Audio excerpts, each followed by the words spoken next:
Hello, anybody out there? I showed that there's four waiting or four watching so far.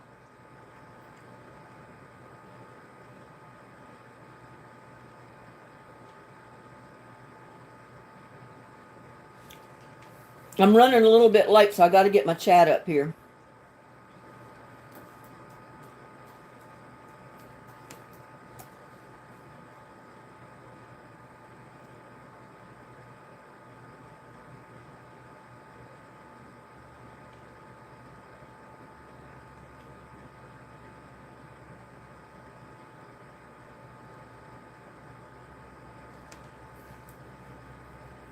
Did y'all like the little thumbnail, the picture of the kitty cats?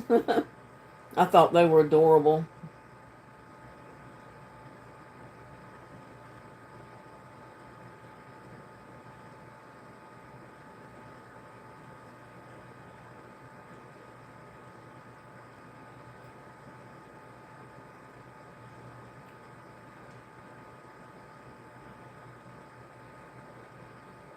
I got so much going on other than what I want on the screen.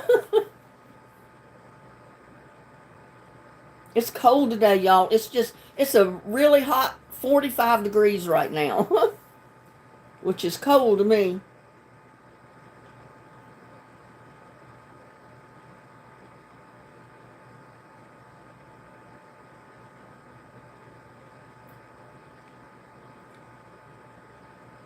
I got six watching, and it doesn't look like anybody's in chat yet. Oh, there's Dennis. Hey, Dennis.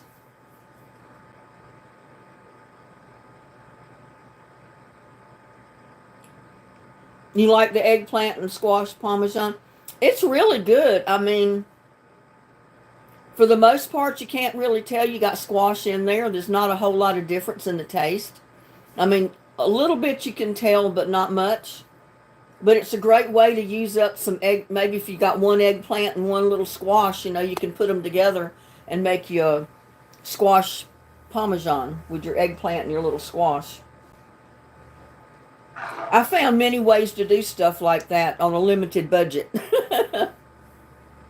Or maybe the last few things you get out of your garden, and you don't really have enough of one thing to make a big dish out of, so you just combine them. But eggplant and squash, they're both a form of squash, so they're in the squash family. And there's Uncle BB. Hello, Uncle BB. How are you doing?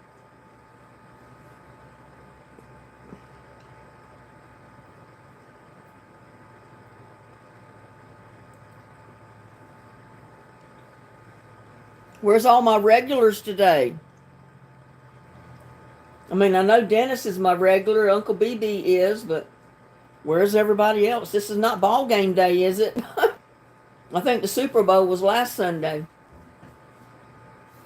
Yep, it works. It sure does. I haven't tried a zucchini in it yet. Zucchini is a little bit watery.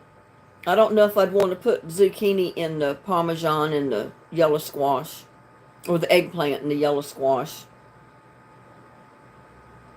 But zucchini is great in other recipes.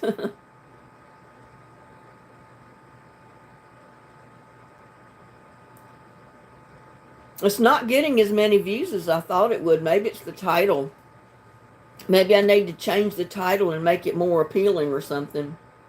And there's Jackie M. Hello, Jackie. How are you today?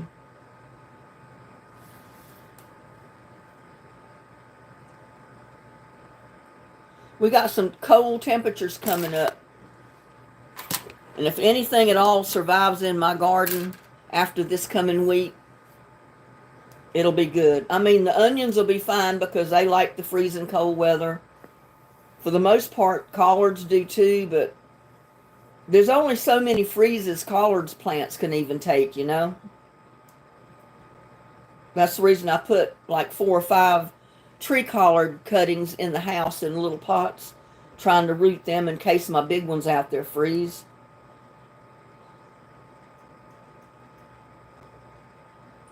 But yeah, all my daffodils came up. They're not blooming yet, but they came up. And usually my problem with the daffodils, they'll come up, they'll bloom, and then we'll have a freeze and it kills the flowers. And then a lot of times they won't bloom again. So it's just the way the weather is out here that, you know, determines what things I can grow.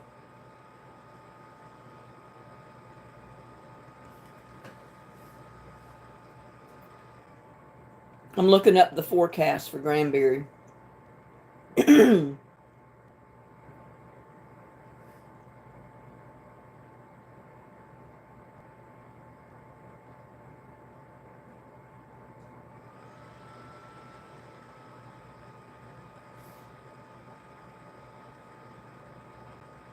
Today is log stacking day. Who said that? I think my chat's frozen.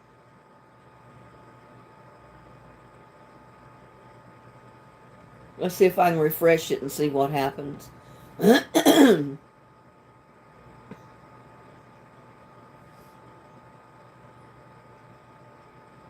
Yeah, it's only going to be 27 tonight. And then get this, it's going to be a high of 57 tomorrow. Tomorrow night it's going to be 46. And then Tuesday, a high of 51 during the day, but it's going to get down to 17 degrees Tuesday night. And then the next few days after that, it's going to be real similar.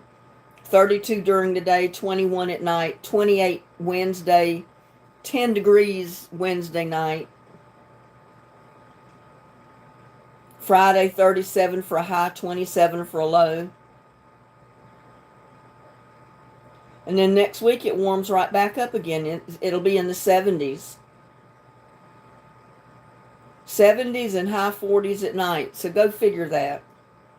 We get just enough cold weather, freezing nights to kill the whole garden. And then it warms up and everything starts growing. But I'm hoping my the tree collards, as big as they've gotten, hopefully they'll survive. The small ones I wouldn't think would survive outside because the whole plant would freeze. But those two biggest ones I've got out there, I'm thinking they may survive. Hey, Diana and Jay and Kathy White, hello.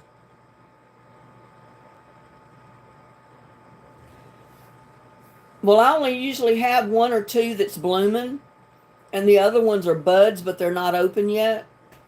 And it'll freeze that night and kill the flower buds, and then usually they don't bloom the second time.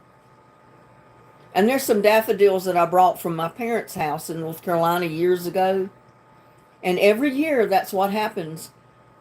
They'll bloom or try to bloom. It freezes that night. It kills the buds. It kills the flowers. And then no more flowers. And then they try it again all over the next year. I might have to pick mine this year, but I don't have any flowers out there right now. I'm hoping this time maybe they'll wait, and after this week when the freezes are over that they'll bloom and then they'll be pretty. Because I haven't seen a bud on them yet.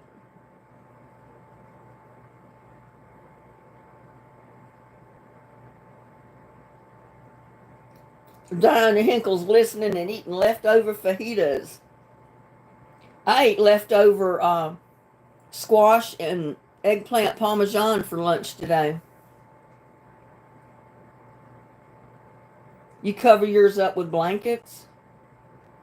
Wouldn't that break your plant down? I mean, you'd have to prop them up with something.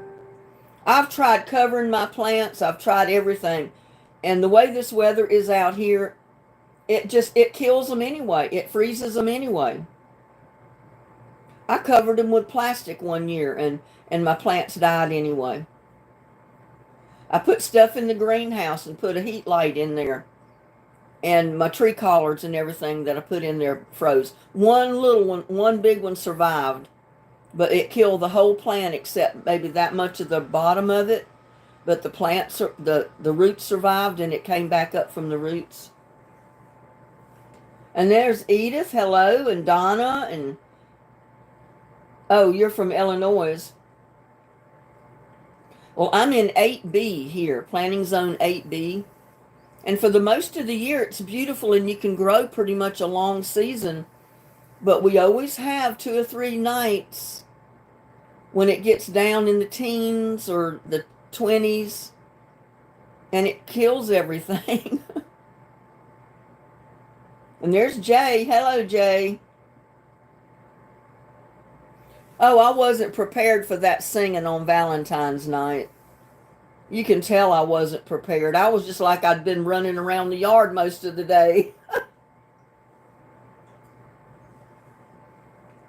Well, thank you, Diana.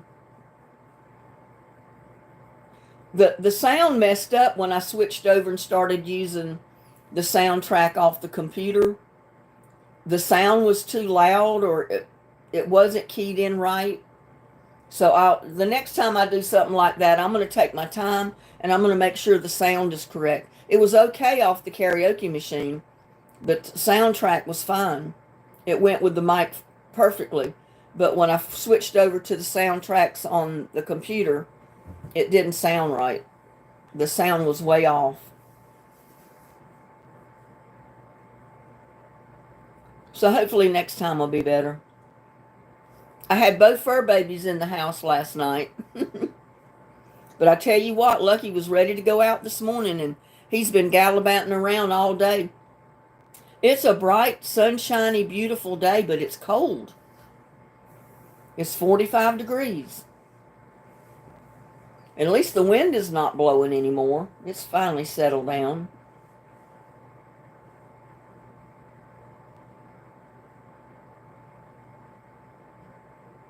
Oh no, Edith. The ladies did not want to sit with me today during eating time. I don't know what I did. Well, you probably did not do anything. Maybe they had other things they wanted to take care of, is my thought. They may have figured you were able to feed yourself and you didn't need their company or something. I don't know.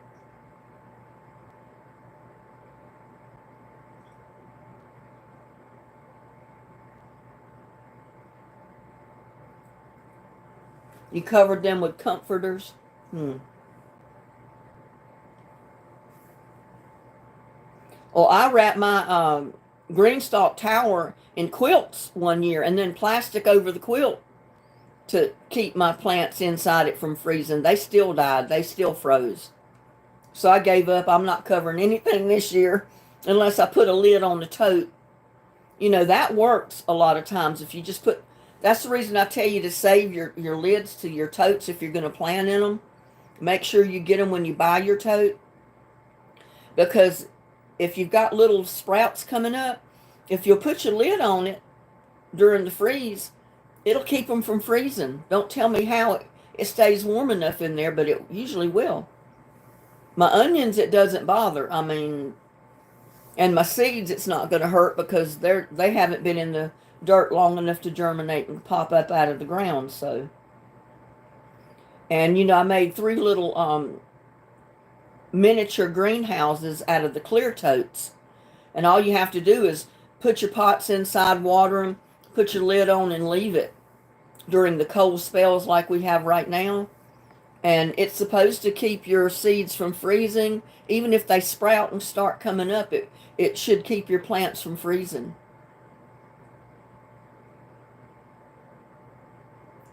What? Well, when I sat down, they all got up and moved tables. I don't know, Edith. That doesn't sound right. Did they just go to another table?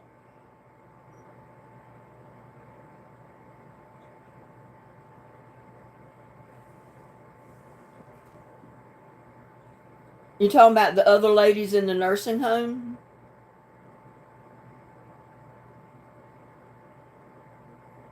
I don't know what's going on with them. I mean, that's crazy. I can't imagine you doing anything that they wouldn't want to sit with you and eat lunch with you.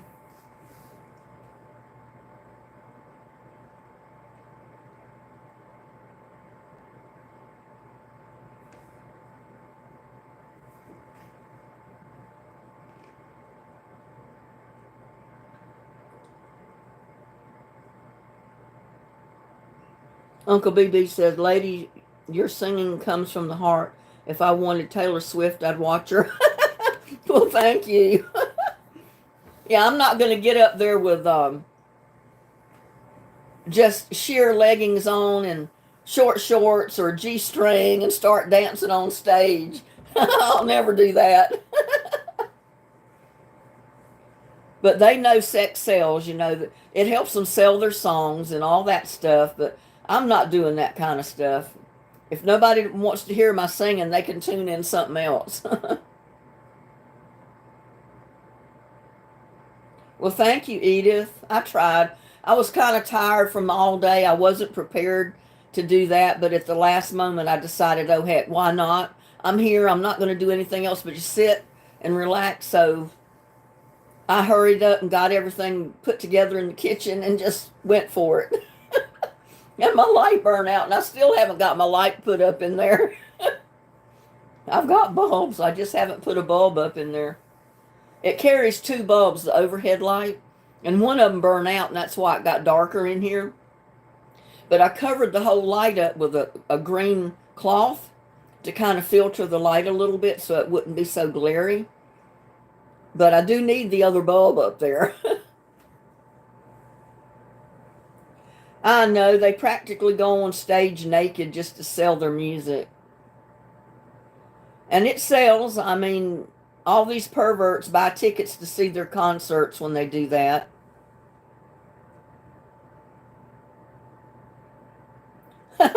Maybe, I don't know.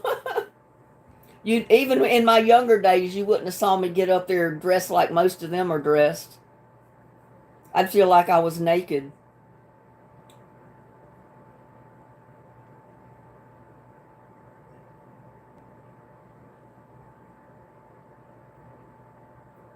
I mean, I remember when G-string bathing suits first came out.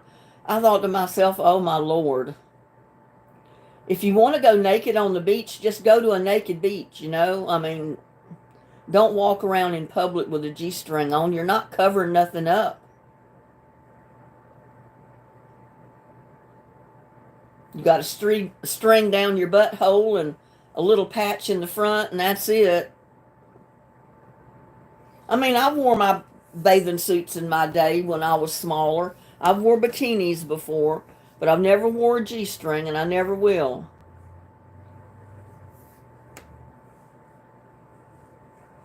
It's all about the competition today, Edith. These young singers, they're trying to compete for their place. And look at what they're up against. All these other people that do the same thing. So they feel like they've got to do it too, or they're not going to get sales.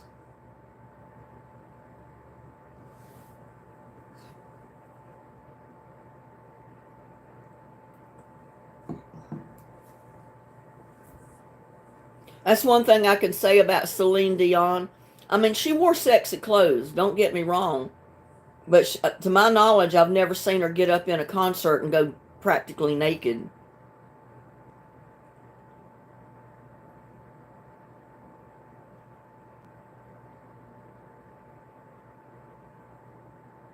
I mean, I wore a one-piece bathing suit one time that had the sides cut out.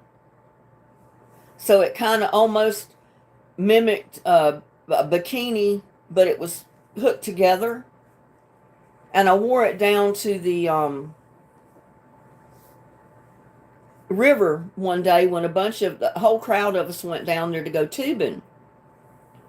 And I only weighed like 100 pounds, so I had a pretty good looking body. I wasn't fat like I am now. And one of my friends that I met up with down there, she was down there with her live-in boyfriend and his couple of kids that he's got. And she made the comment to me, "How dare you come down here? We got kids in here dressed like that." I had a bathing suit on. But I know what she was mad about. One of our other friends was with us too, a single guy. And he was paying more attention to me than he was of her. I mean, she already had a live-in boyfriend. She didn't need this other guy too. And she was jealous of the little bit of attention he was paying me because he knew I was single. He's single. Neither one of us had anybody that we were dating or living with. So I felt like, well, you know, you didn't have a right to say anything to me. You're living with this guy, and then you're mad because, you know, I'm taking a little bit of attention away from this other guy from you.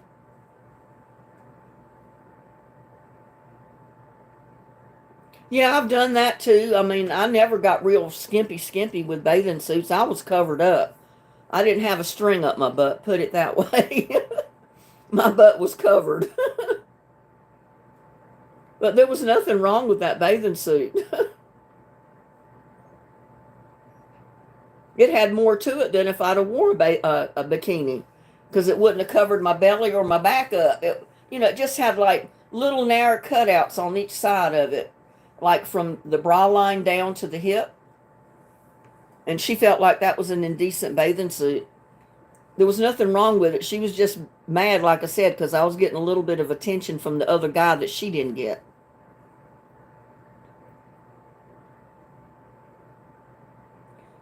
You wore a whole piece bathing suit? Yeah, most of the time I did too. I'd wear a whole bathing suit.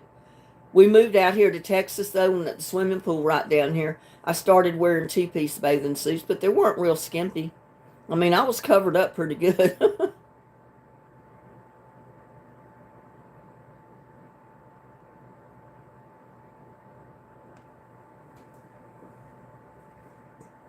And a lot of times I'd pull up a pair of shorts on, and cover my bikini bottom up. Or sometimes one of the bathing suit wrap skirts, that you wear. There was nothing wrong with what I had on. She was just jealous. I mean, she had a live-in boyfriend that was helping her pay bills. She didn't have any reason. Because when you're living with a guy, that's just as good as being your husband. You don't have the right to be looking at these other men and be jealous because these other men are paying somebody else attention and not you. I mean, hey, get real. Emily says, I'd want you to be my girlfriend. Well, we kind of sort of started dating, me and this other guy that she was jealous of her, and she didn't like it. She didn't like it one bit. I went into the club one night, and she was there and her live-in boyfriend, which he was a friend of mine too, but I didn't live with him, never been with him. And this other guy was there too. He was supposed to meet me there. And I got there just before he did, and I walked up to her and started talking. She said, "You bitch." I thought to myself, what? She was mad because I was taking the attention away from her, from this other guy. And she wasn't living with him. She wasn't dating him. He was not her boyfriend. I mean, I just blew it off. I thought to myself, look who's calling, what? I don't want to mention it again. But look who's calling me a bee. A bee herself. I wasn't living with nobody.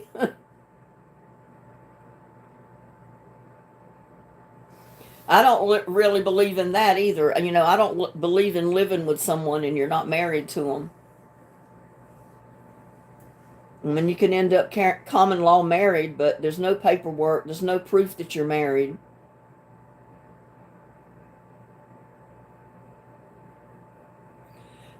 Yeah, with these perverts running around, I'd be afraid to wear anything skimpy anymore.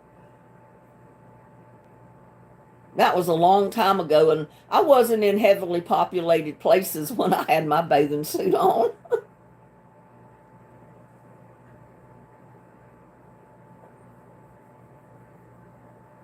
I know, but you don't even have to wear a bathing suit to attract perverts, that they're out there regardless.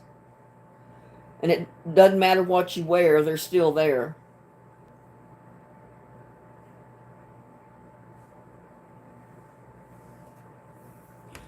Well, I'm not quite 180 pounds, but I'm a lot bigger than 100 pounds what I used to be many years ago.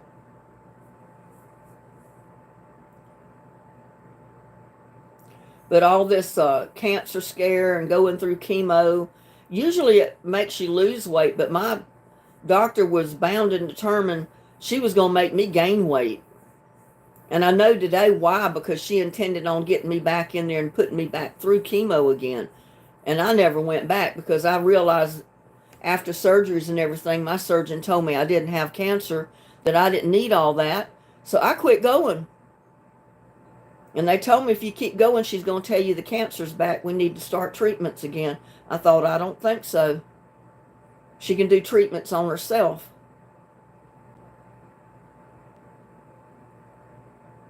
Oh no, I've never been to a nudist beach. I've heard of them. I've seen kind of pictures of them. I've seen little videos kind of about them, but not really, because they weren't actually showing the people. But no, I would not go to a nudist beach. I don't have any interest in going to a nudist beach. And they say the only ones that go to the nudist beach are the ones you don't want to look at anyway. So they don't have any problem.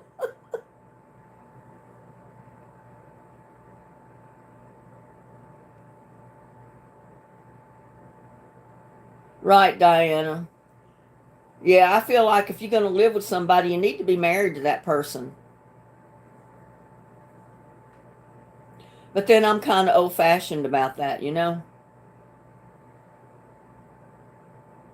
I don't believe in this business of being married to someone, but you say your husband is someone else. You know? The person you're legally married to is not your husband. This other guy's your husband. That's crazy to me. And I know a lot of that goes on in the church over here. And to me, that's where they need to be, is in church, because they're crazy. They're sick people. They're sick in their head.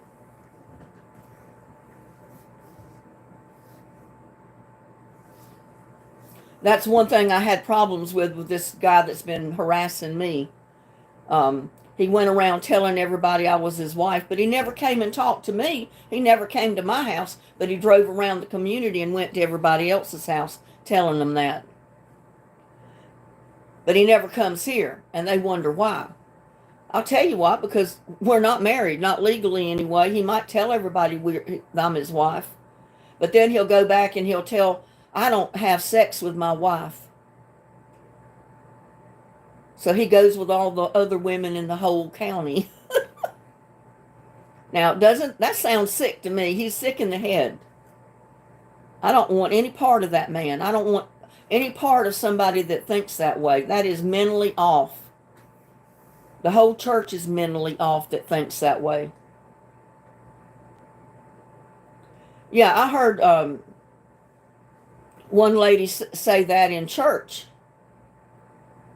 Her stomach was getting a little big.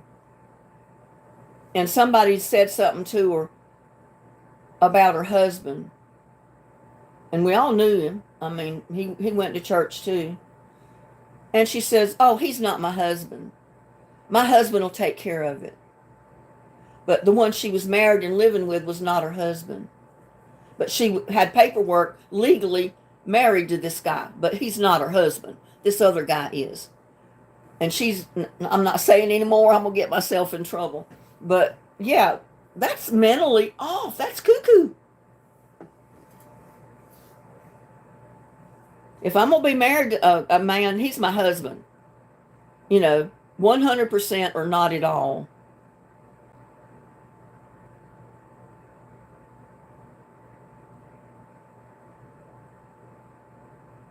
All right, there's no need to go to the nudist beach to see the ugliness. I don't. Oh.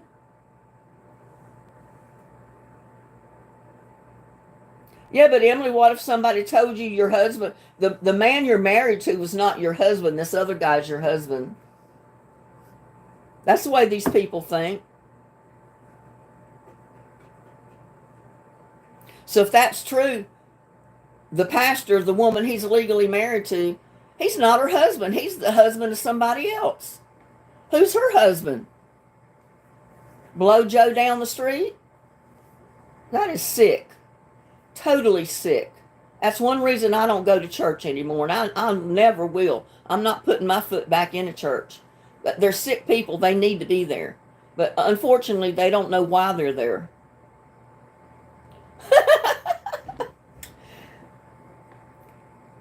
Yeah, where's Wilson? I first, when I glanced at that, I said, well, there's Wilson with his chicken feet and neck bones. And then I realized that's Dennis. That's not Wilson.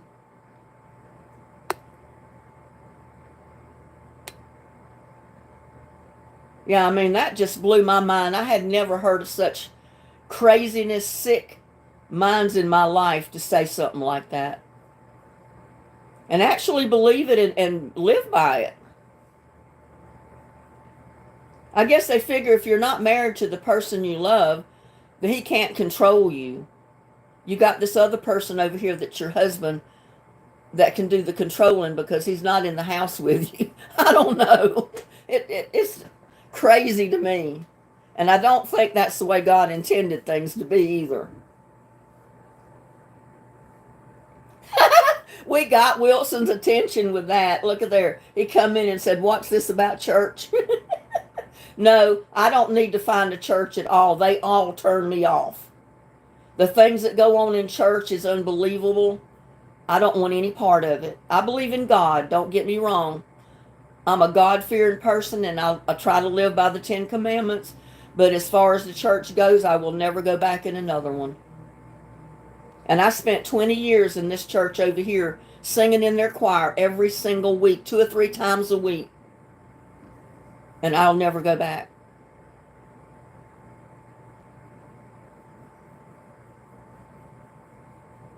It literally makes me sick to go there. That's why I'll not go back.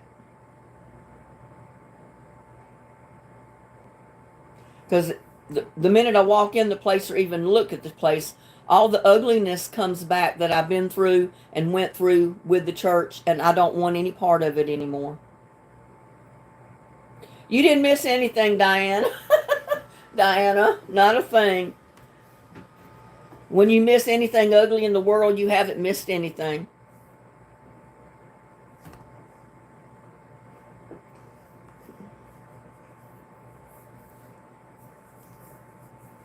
Well, I said it before I ever went to started going to this church and being in the choir, that you don't have to go to church every Sunday to be a good Christian. You don't have to go to church every Sunday to believe in God.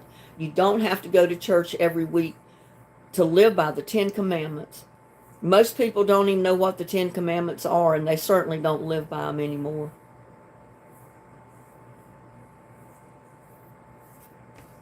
And I don't mean to be preaching, but that's just my thought about it. My parents believed in God. My dad went to church growing up. My mom went to church. My dad, later in life, he was not an avid church goer, but he still believed and he lived right. Yeah, opening that church door and going and sitting down in a service is not going to get your body to heaven. And the way some of the churches are doing it, it's going to get them straight to hell. That's all I got to say about that. Let's get on something better. Let's get on a happy topic. Like neck bones and pork bones. Neck bones and ham hocks, or chicken and dumplings.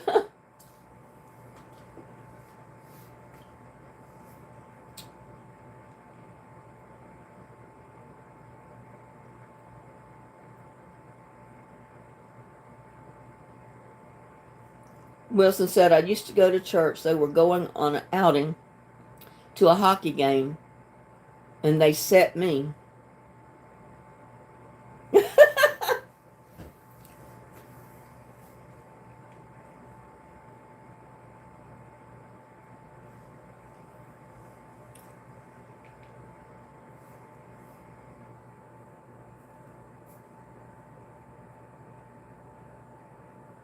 Fix some chicken feet, ham hocks, and rice.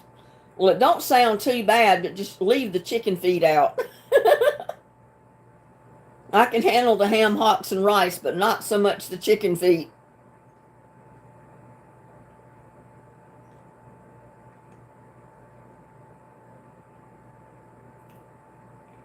I think somebody's drinking tonight. Who are you talking about, Laura? I'm drinking iced tea with lemon.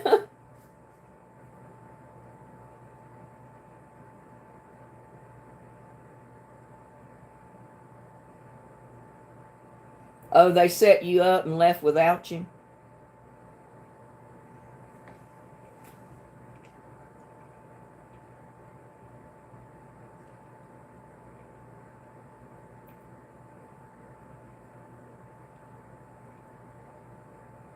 Well, I don't believe any church should try to rule a town or rule people.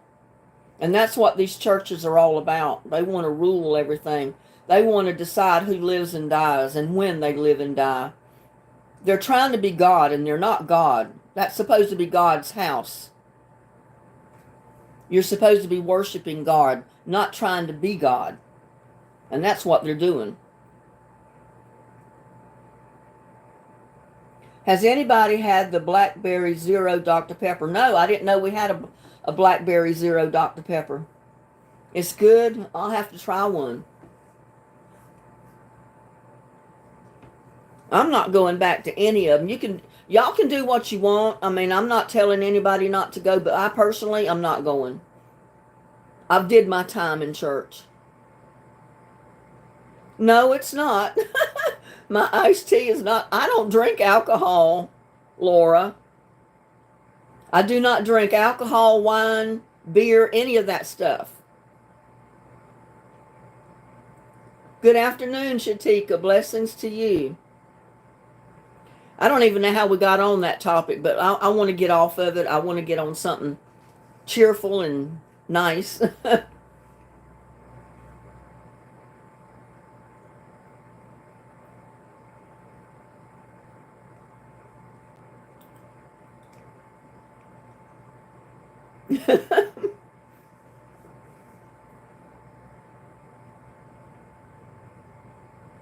That was the first time you saw it in the store, so you got a case? Oh, wow. It must have been good.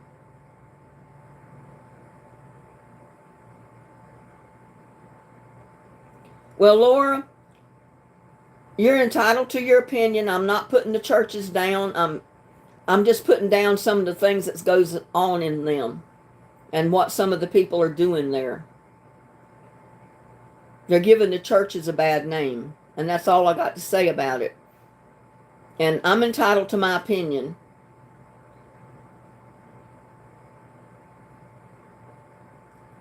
Go figure, Miss Linda. I'm baking a walnut pie. A walnut pie? I don't think I've ever heard of a walnut pie. A pecan pie, yeah. But I guess if you can make a pecan pie, you can make a walnut pie, right?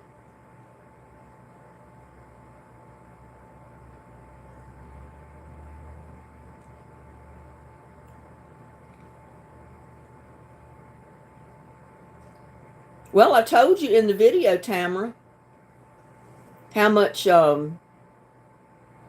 water and oil that was in it.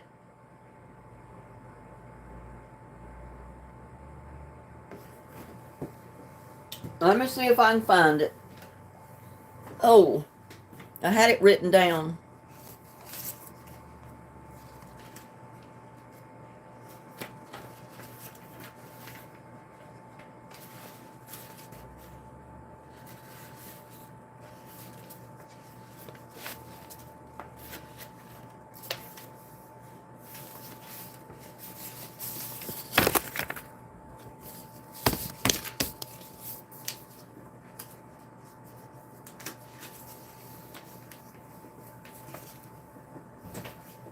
Oh, man. Okay, let's see. I only used a half a tablespoon of olive oil in mine. And I used 3/4 cup of water. Now you can use a little bit more olive oil in it if you'd like. But like I said in the video, I cut the recipe in half to suit me because I didn't want 2 great big pizzas. Because the whole recipe is for 2 great big ones. and I cut it in half. So if you want to do the whole recipe, just double it. And if you're using plain flour, you have to add your salt.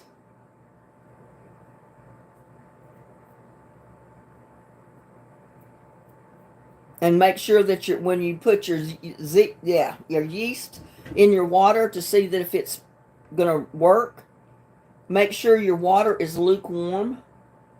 It doesn't work in cold water.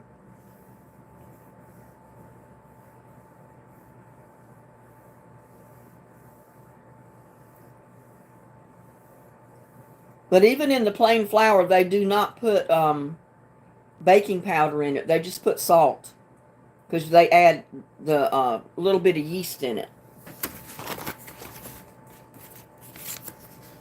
Oh. Fix some catfish soup. I really haven't been in the mood for catfish soup.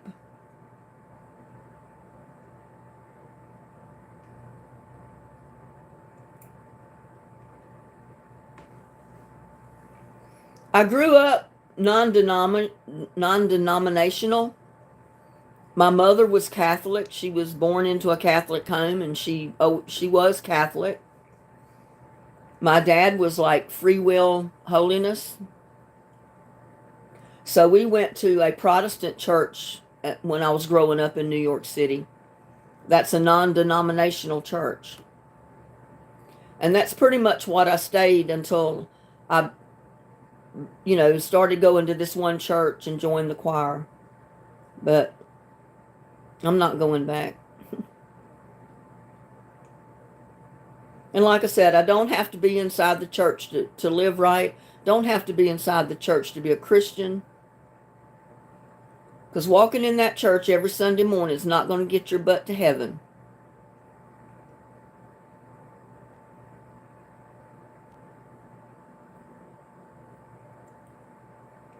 No, I'm back to non-denominational, Emily. I'm going to stick with what I grew up being. Non-denominational.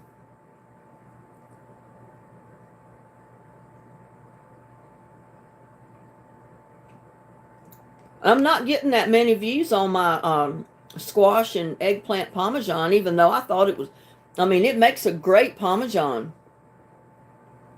To put like half yellow squash and half eggplant in it. It's really good. That was my dinner last night. That was my lunch today. And I'll probably eat a little bowl of it or a plate of it before I go to bed tonight. That'll be my supper tonight. No, I didn't eat any this morning. I ate, I fried some home fries and 2 eggs for my breakfast. I was real hungry. And I just had it in my mind, I got to have me some home fries. So I made that. I ate the rest of the home fries for my lunch before I went live. So I'll probably either get a little bit of my chicken casserole or my eggplant parmesan for dinner tonight. Because I've got both of it in my refrigerator. Miss Linda, overbaked my walnut pie. It's a little toasty. I bet it's still good, though, Diana.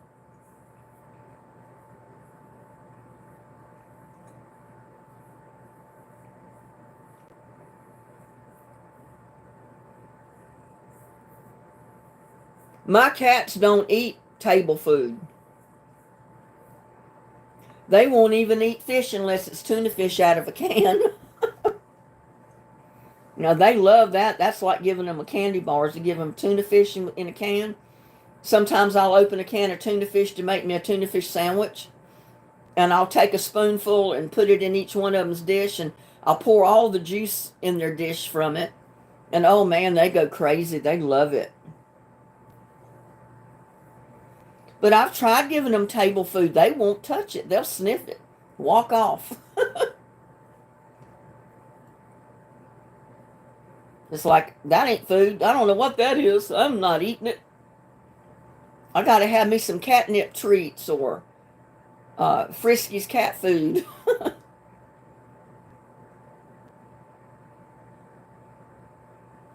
Yeah, we probably do. One of my friends said, well, where you messed up, you got involved in the church. She said the key thing to do is go to church. Don't join, don't get involved in anything, just be there.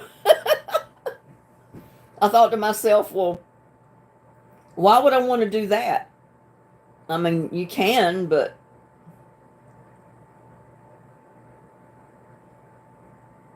that's enough about that. People have their own will. They make their own choices. They can go where they want to go. They can do what they want to do. They live their life the way they want to, and that's the way I'm going to live mine. I'm sorry. Smart cats. Yeah, they said there's too many preservatives in that table food. But I've heard of people taking vegetables from the garden and grinding it up and cooking it and making dog food with it to feed their pets. And their pets thrive on it and they love it. These cats ain't eating that stuff. They've never eaten it, so they're not about to touch it.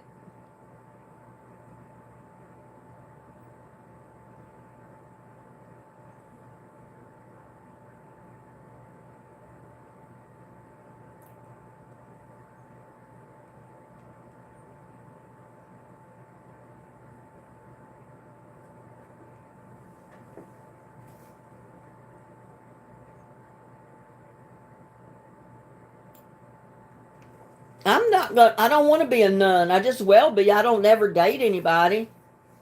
I don't have any relationship with anybody. And that's been for a long, long time. But I'm not a nun. Don't want to be one. Don't claim to be one.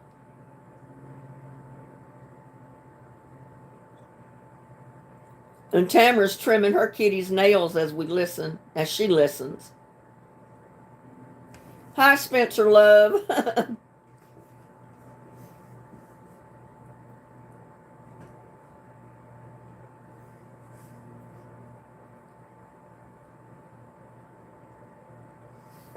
Yeah, yesterday was a pretty nice day. It wasn't quite as cold, so I was able to get outside, and I did a video outside that I'll post in the morning.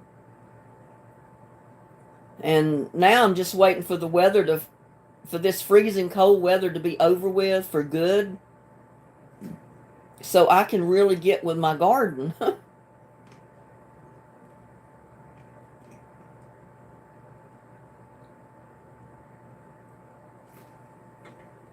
There's lots to do in the garden, but the weather's the hindrance. I can't do anything till the freezing weather stops, basically, except mostly what I've already done. Watch The Key of David. I don't think I've ever seen that. I'll have to write it down and so I'll remember to look it up.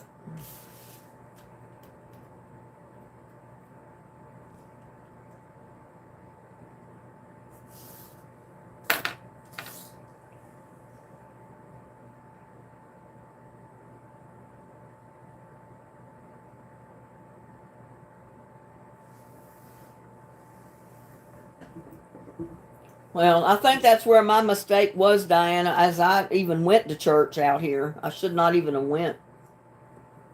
My ex-husband was Methodist, but he never went to church. I think we went to the Methodist church that was on the town square one time after we came to Texas. But it was not for a church service. It was for some kind of a school function that they had at the church. The church is not even there anymore. They've tore part of the building down. They've turned it into like well, it's where the church went. They have a stage outdoors on the corner, and where they have concerts where we used to sing.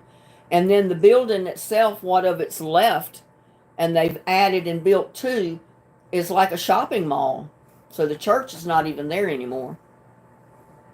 I think one part of it's a restaurant, and then there's shops, different things in it.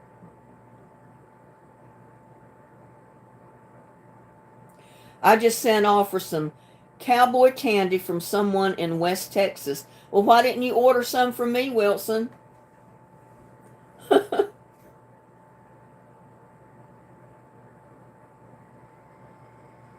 I just got through putting 3 orders in the mail. Was it Fridays?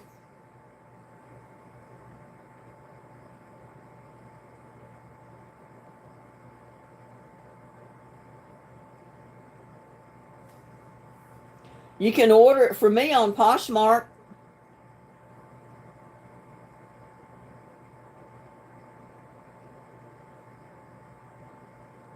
The shipping is cheaper when you order it from them, because if I had to ship it from here and pay the postage, it would be a lot more, almost like double. But when you order it through the website, the Poshmark website, they have discounted shipping for because it's a big company. And what they do is when you buy it, they do up a label and they ship. Well, they don't ship it to me, but they make it available to me on the site where I can print it out, and I put it on the package when I mail it. That way, it doesn't cost me any postage.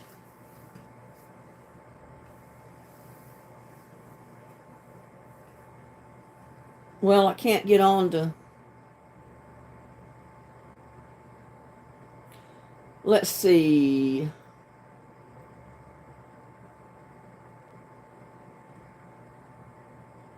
I'm going to try to do something right quick, Dennis. I don't know if it'll work.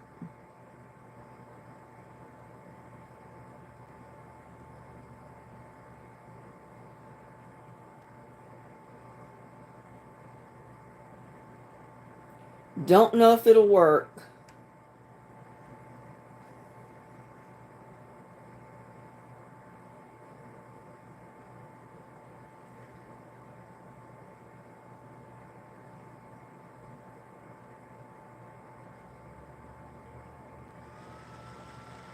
Oh, it'll take me a minute.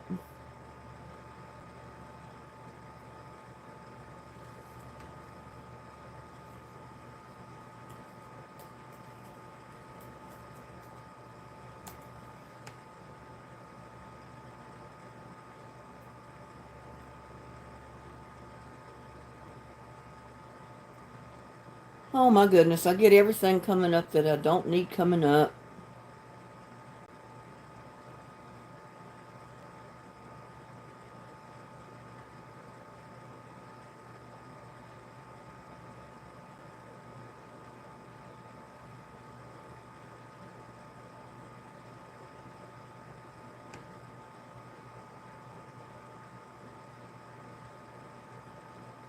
Now I can't find the live.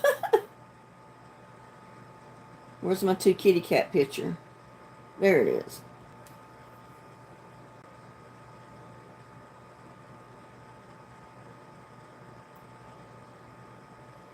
Y'all, I just shampooed my hair and it's not completely dry, but it sure is fuzzy.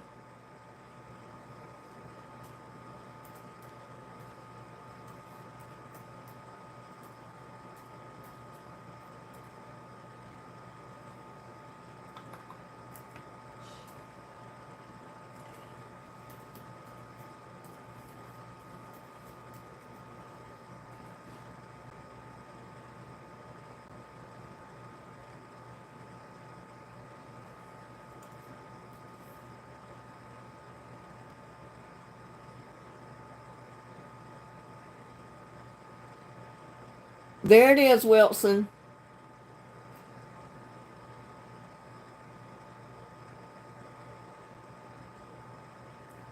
I had to go sign in right quick to be able to post it, but there it is. If you want to write it down.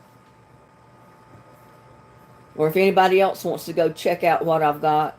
But you can go to that, poshmark.com/@ Linda Hauser 2. It'll take you to a page where it says Linda's Closet. Click on that, and you can view everything that I have on my site for sale. And there's everything and anything on there.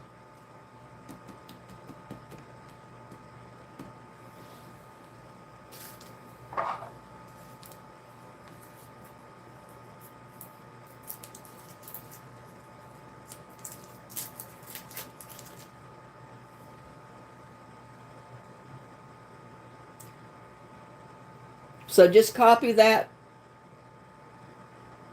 web address, Wilson, and it'll take you to that page where it says Linda's Closet.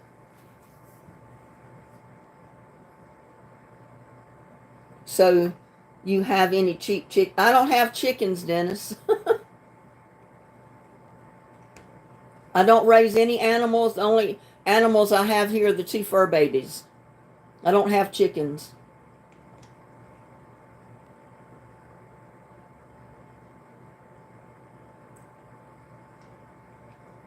Yeah, I told Wilson that he needed to copy that address, the poshmark.com/@LindaHauser too.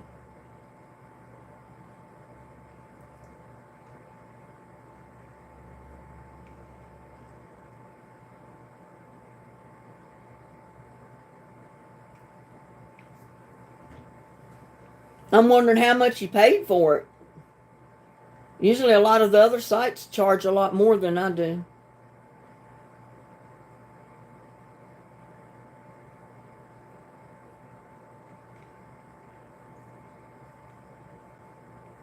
But there's the web address, Wilson, if you want it. Poshmark.com/@LindaHauser too.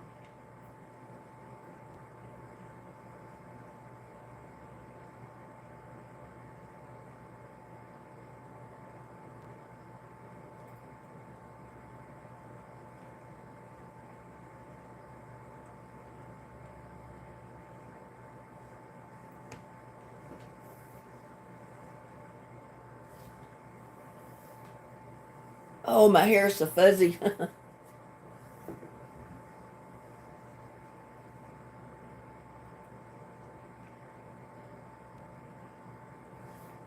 Where would I get cheap chicken eggs? I don't have chickens.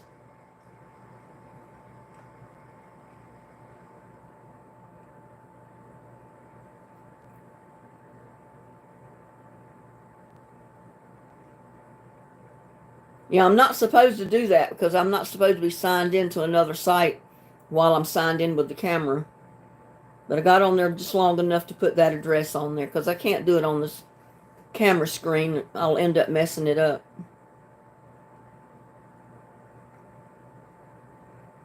Diana's back. She got her some water.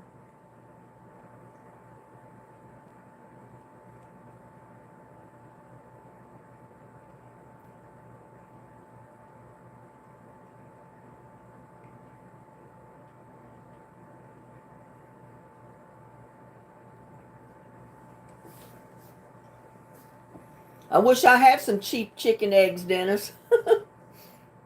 I have to buy them like everybody else. I wouldn't want to ship eggs anyway, though.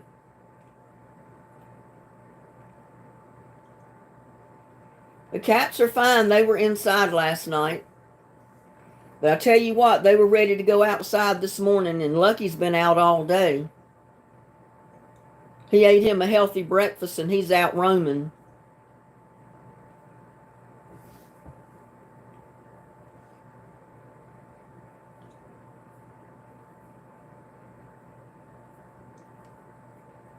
Well, I don't know if my chat's froze up again or not, but it's not moving anywhere.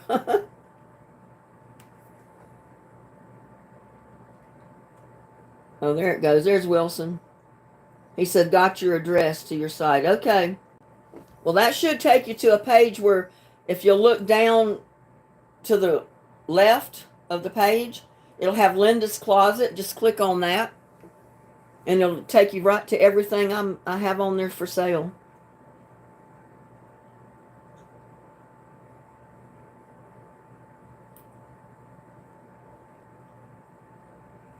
I know there's some sites that sell it for less than some sites that sell it for twice as much. So it just depends on what site you go to.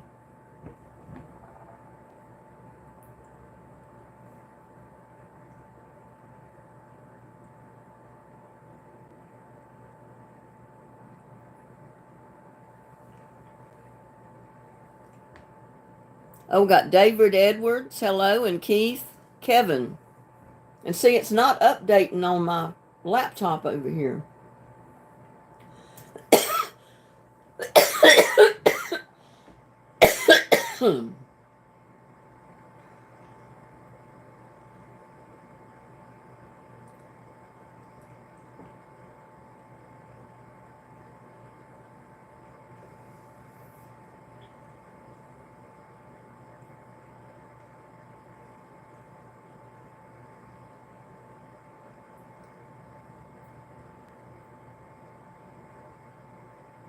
Great, Diana. That's some good bread. Oh, I love banana nut bread. I mean, I put bananas, raisins, nuts, cherries, anything imaginable in mine sometimes. And sometimes all I put in it is just the bananas. It's cold today, David. It's 46 degrees right now. And that's the high for today. And it's going to get down pretty cold tonight. It's going to get down in the teens for a couple of nights. It's supposed to get down to 10 one night. And I think like 15 one night. And then it'll be in the 20s a couple of nights. So my garden's going to freeze again, y'all. You paid for cowboy candy and 2 for free.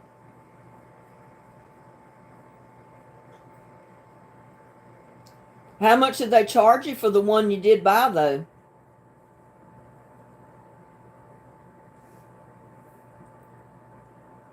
Kentucky had all types of weather, flood, hail, snow. Cold rain where Kevin is, Long Island. Ooh, I can't imagine 3 degrees, but that's going to be cold when it gets down to 10 degrees that one night. I think it was Wednesday night. Tuesday or Wednesday night, it's supposed to get down to 10.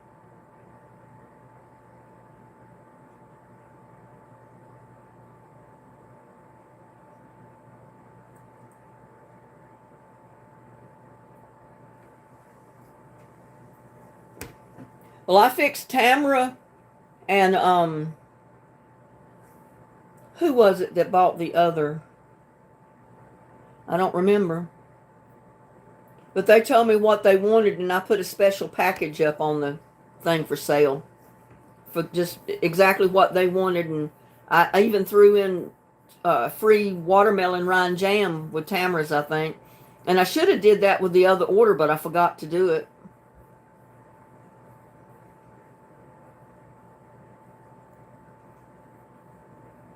Well, you can get a whole pint jar for $9 on my site, Wilson.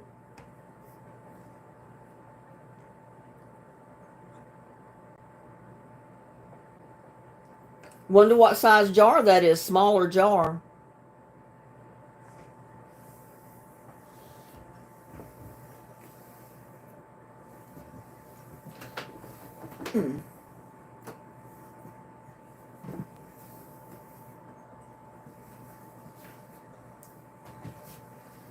This is my small jar. It's a half pint. And this is my large jar of cowboy candy, which is a whole pint. And I can't remember offhand what I charged for them. I have to look on the site.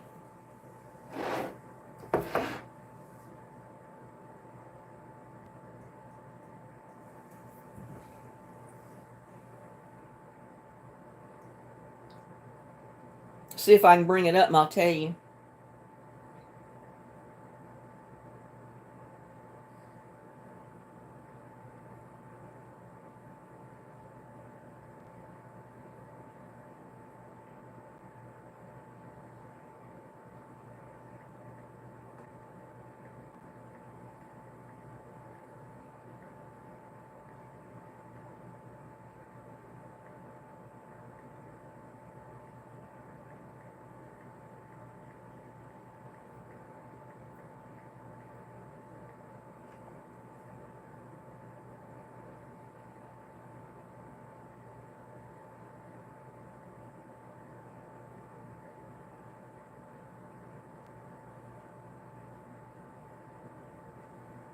Oh, well, I can't look it up on this little app because it's not hooked up to service.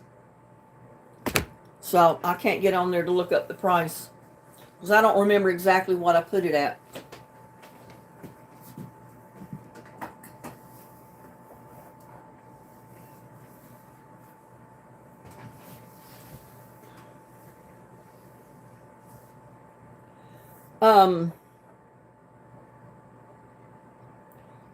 If you'll scroll back in chat just a little bit, because I can't go back there and put it back in. You'll see where my name shows up in yellow. and it's poshmark.com/@ Linda Hauser 2. But I put it in there for Dennis, so if you'll scroll back a little ways till you see my name in yellow, the address is next to it. Because I have to sign back in to get back in it, and YouTube doesn't like you doing that.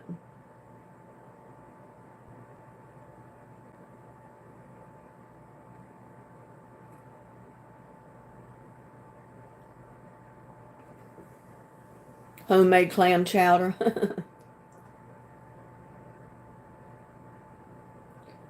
Yeah, I got all of yours off. I think it was Friday. I got all the orders packed up and got them dropped off at USPS store on Friday. And I got the Valentine's gift in the mail Friday too. So it takes 2 to 3 business days. And you know, this is the weekend, so y'all will probably get it Wednesday, Thursday.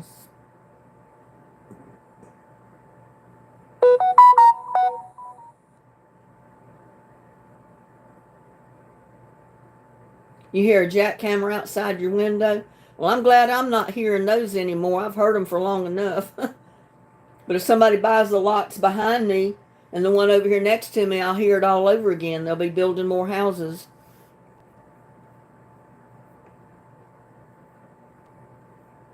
I love clam chowder.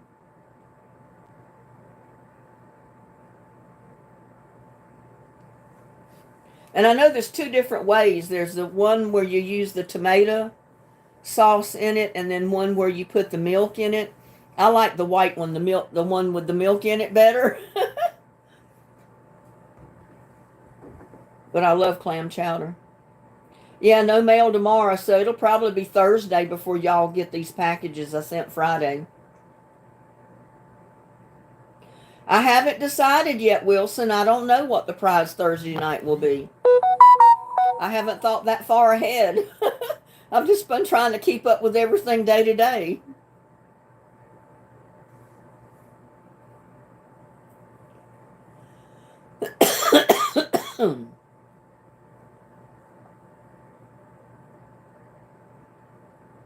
Yeah, it's tracking because like I said, I got it all dropped off at USPS Friday.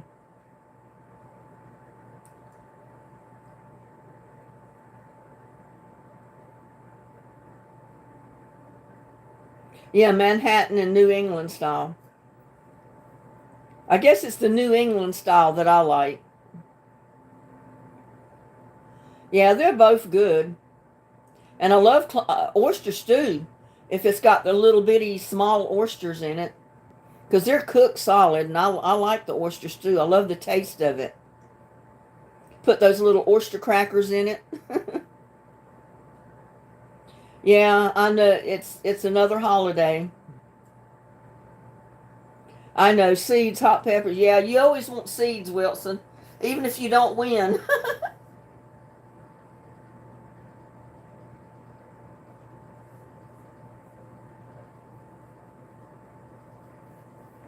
But I did a video yesterday on not only a cooking video that you saw this morning, but I did one outside on my next project.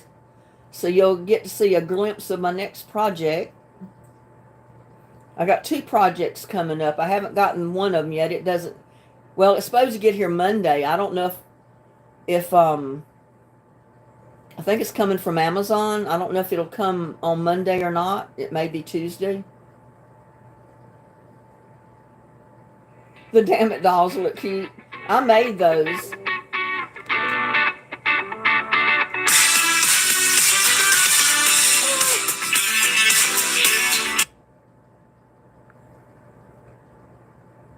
I thought sure I turned the notifications off my phone, but evidently I didn't. I just had a phone call coming in. You think you have milk clam chowder. Well, if it's the white one, what is that? The New England style? And if it's the one with the red sauce, that's the Manhattan style, I think. Hi, Patty C. How you doing? Just got your power back. Oh, my goodness. Well, I'm glad it's back on.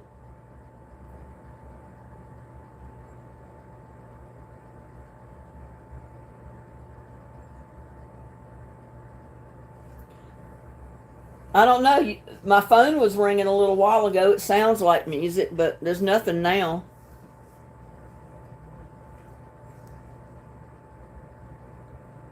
The only sound you probably hear is the fan blowing from my little fireplace over here.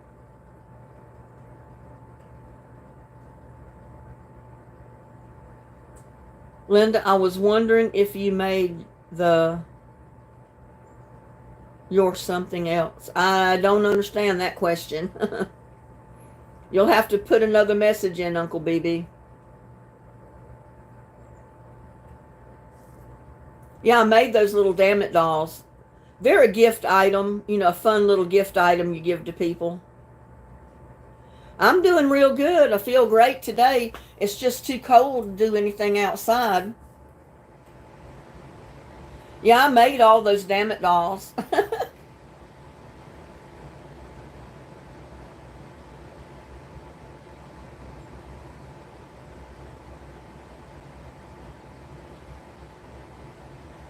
I think they're cute, when you read that little card that comes with them.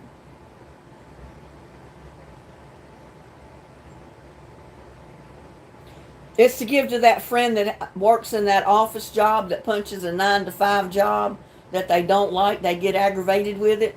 That's who you need to give a damn it doll to. Well, thank you, Uncle BB.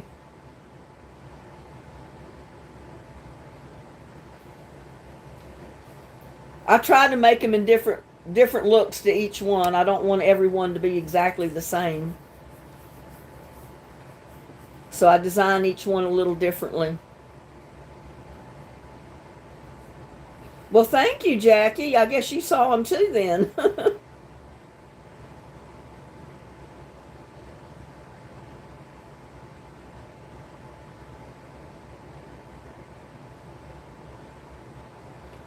I love your dolls. Got one from you. Gave my friend. She loved it. Needed. Oh, wow. Were you? I guess you were the one that bought that one that I sold a while back then. I didn't remember who got it.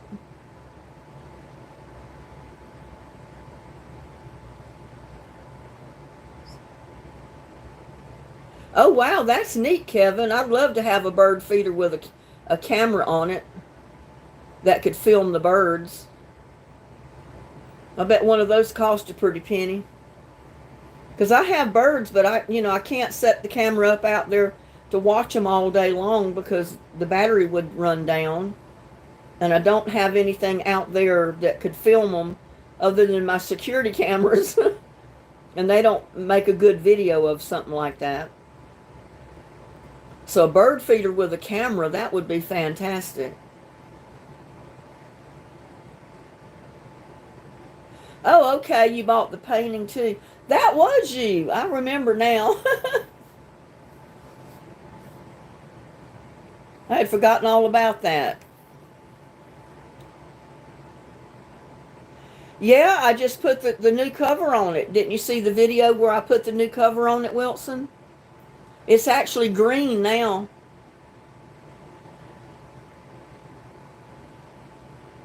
Long Island Duck Farm closing due to bird flu and to kill 1 million ducks. Oh, wow. That's awful. Wilson, did you not see me put my new cover on my greenhouse to get it ready for seeds and stuff? I've already got seeds in there, but they're not coming up yet.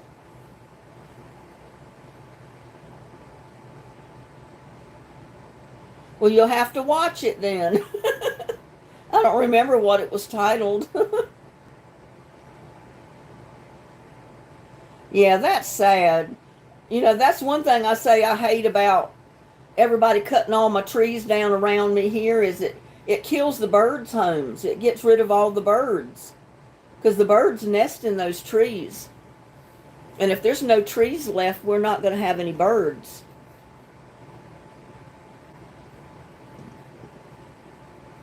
I don't know what it was called. Let me go back and look. see if I can find it.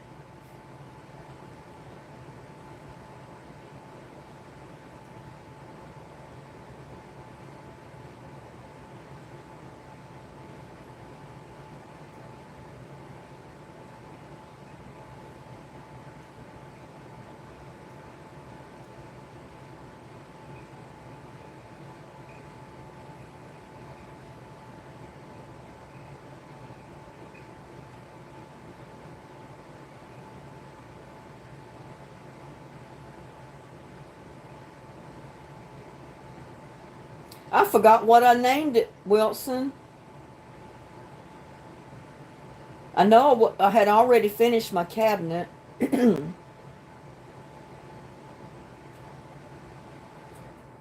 It might have been the demolition video. I'm not sure. That's terrible when you don't remember.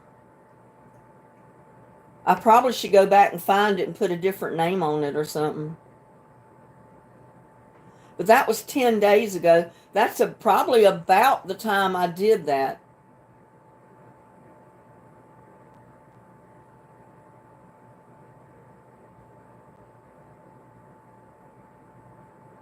It had to be that one or the one I was planting the onions and potatoes in. Huh. But I want to say it was the demolition time. I think that was the video that I videoed the heavy equipment next door, and then I went to back and proceeded to redo the greenhouse. And that was 10 days ago. It has been about 2 weeks ago since I've done that. Well, hi, Gladys. Your legs have been hurting for 2 days? Oh, wow. Well, you need your sleep, Gladys. That's more important.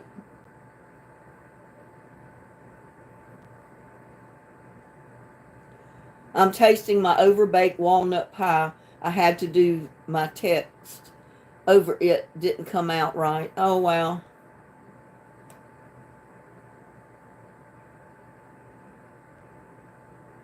Okay, Wilson, I just gave you the address. You can find it whenever, and you can find the video.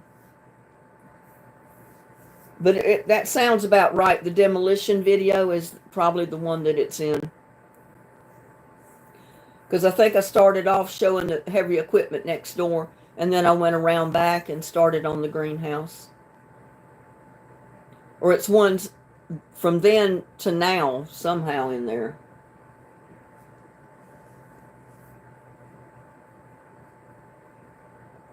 And I think that's why I named it demolition time, is because I was going to demolition the greenhouse too, to redo it, put the new cover on it. I had to take everything else off.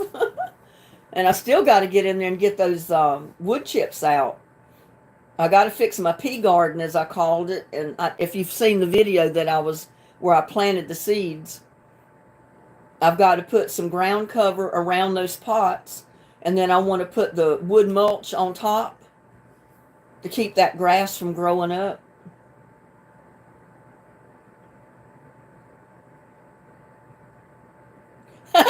Sleep crap, I need cookies.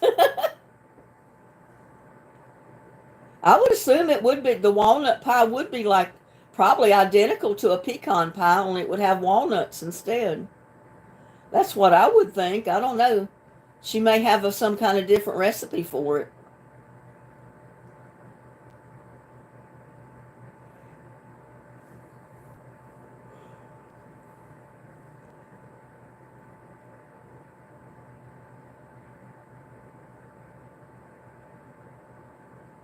Yeah, I'd eat it too, Patty.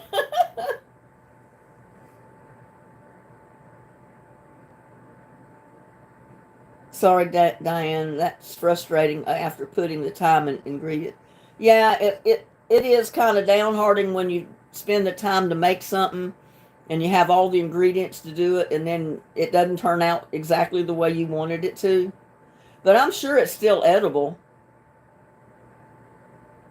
No, I've never eaten a duck egg that I'm aware of, Wilson. I'm sure They're probably just like chicken eggs, only they're bigger.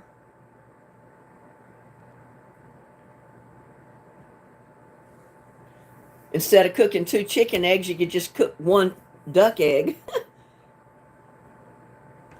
You have their good.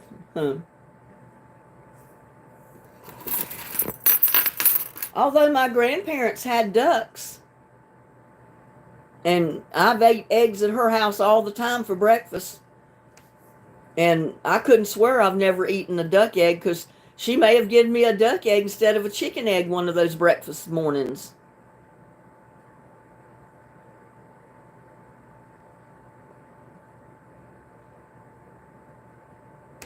Yeah, it's always another day.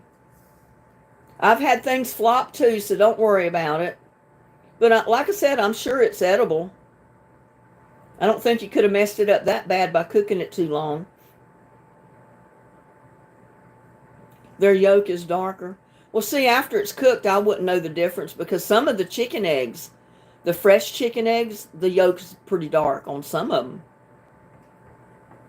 But I ate eggs at my grandmother's all the time, and she always got her eggs from the chickens and the ducks, so I wouldn't swear that I've never eaten a duck egg, because she may have given me a duck egg for breakfast one morning. Or several mornings.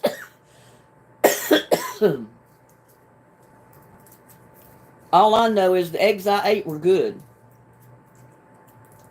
And some of them did have pretty dark yolks, so it could have been a duck egg.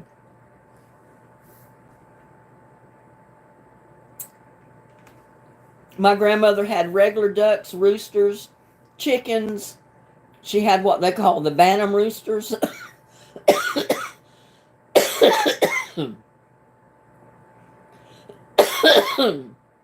Which are smaller chickens.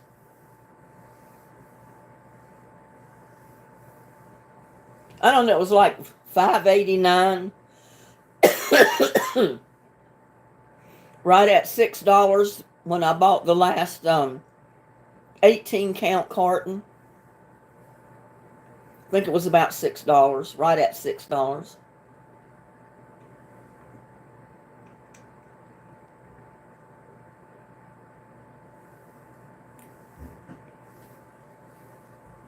I've been buying, if I quit coughing,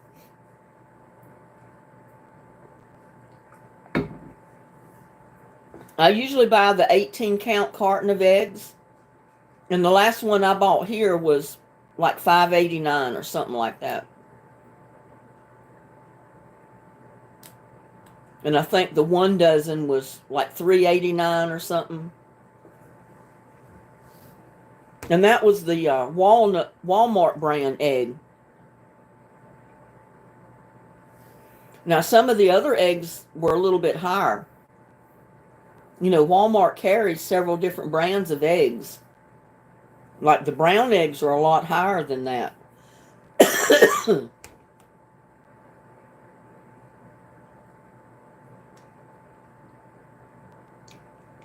Yeah, Diana, there'll be more pies.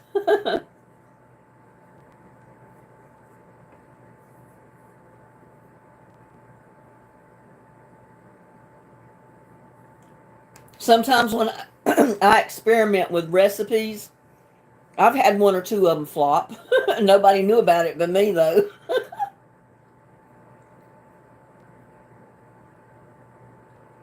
Yeah, I went in there and just looked at the prices on them. Oh, my God. They have some, like Walmart, they have some cheaper brand eggs, but then they go on up to like $10 a dozen or more. I couldn't afford to eat eggs if I had to pay $10 a dozen.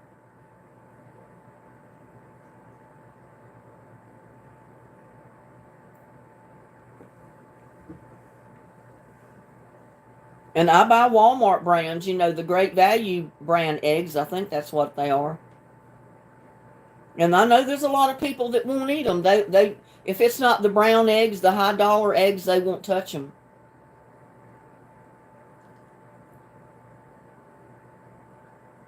Everything is too high, Wilson.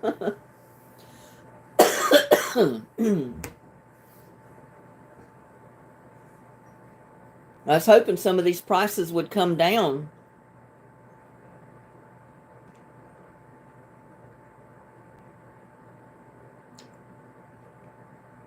I've got to order propane, and so far the gas company has not sent out the discount cards.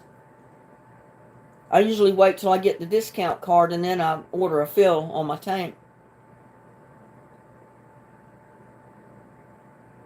And they've not sent them out. I don't know if they're going to send them out this year. They usually send them out every year.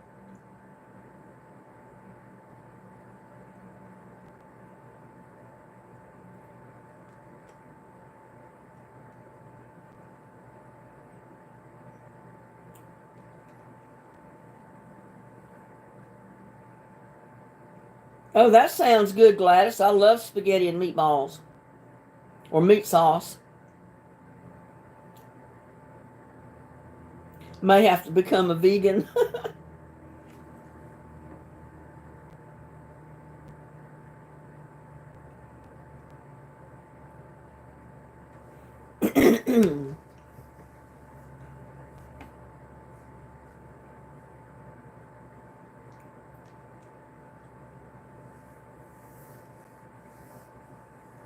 Yeah, I put pizza sauce in my Parmesan when I made it yesterday. I like the taste of the pizza sauce, you know, the spices that's in it. So I went ahead and used that in my squash and eggplant Parmesan. It's real good.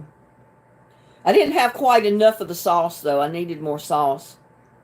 Because the recipe calls for almost 3 cups of sauce. And I definitely did not have 3 cups. I may have had 2. If I was lucky. We're going to make you hungry, Jackie.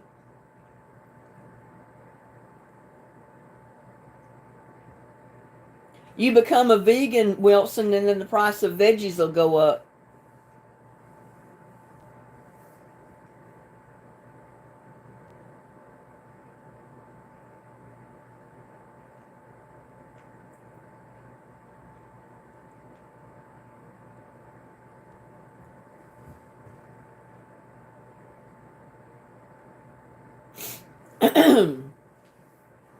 Well, you know, you have to shop right. You got to look at the meats and the cuts, the different prices, and go with the one you can afford to buy. I want some spaghetti, Gladys. Spaghetti, pizza, stuff like that is some of my favorite foods.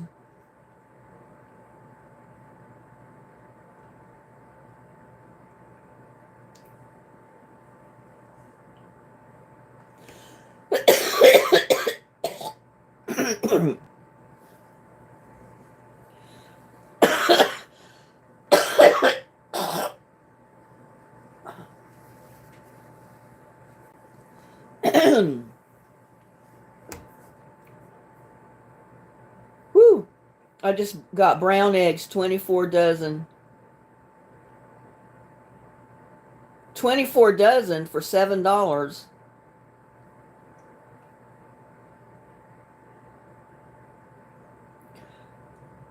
What are you going to do with 24 dozen eggs, Diana?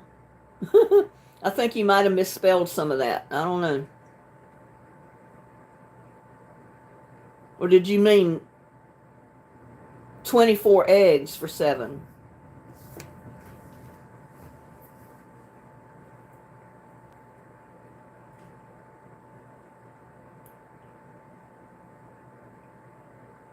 Yeah, if I get any of my veggies to grow, Jackie. So far, I get more greens than I get anything else, and peppers.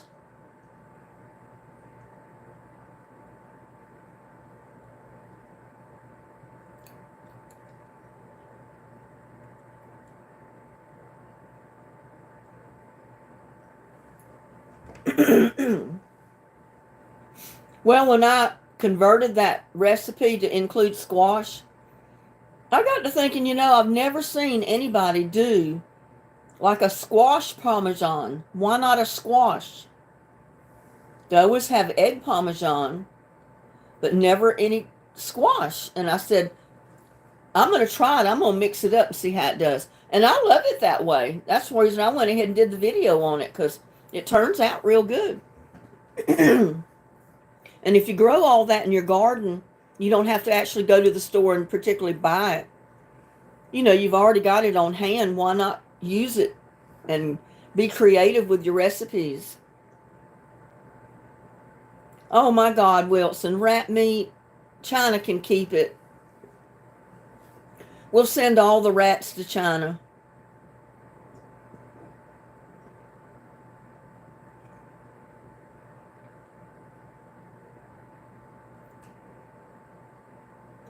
I've never tried to freeze eggplant.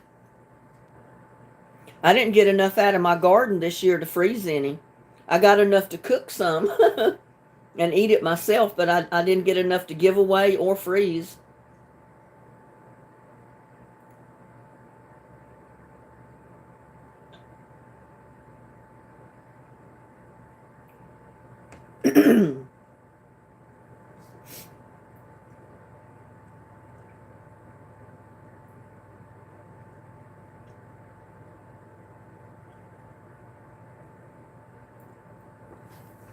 Yeah, I had forgot to, when I was making that Parmesan, I forgot when I did my layers not only to put the mozzarella cheese down, but to sprinkle some of my Parmesan cheese on it as well, on each layer and with the sauce. And I forgot to do that, and I just added it on the top. But you're supposed to add the Parmesan cheese on each layer and some fresh basil if you have it. I only had dried basil, but I forgot to put it on each layer anyway. I just sprinkled it on top.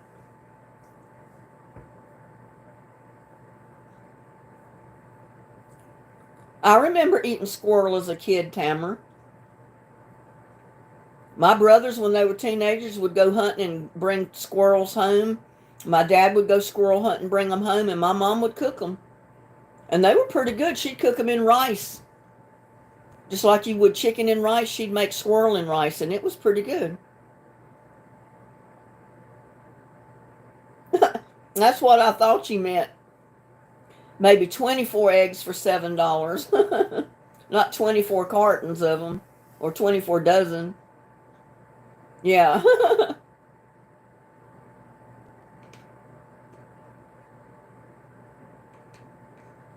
Yeah, two dozen eggs for $7 is not too bad.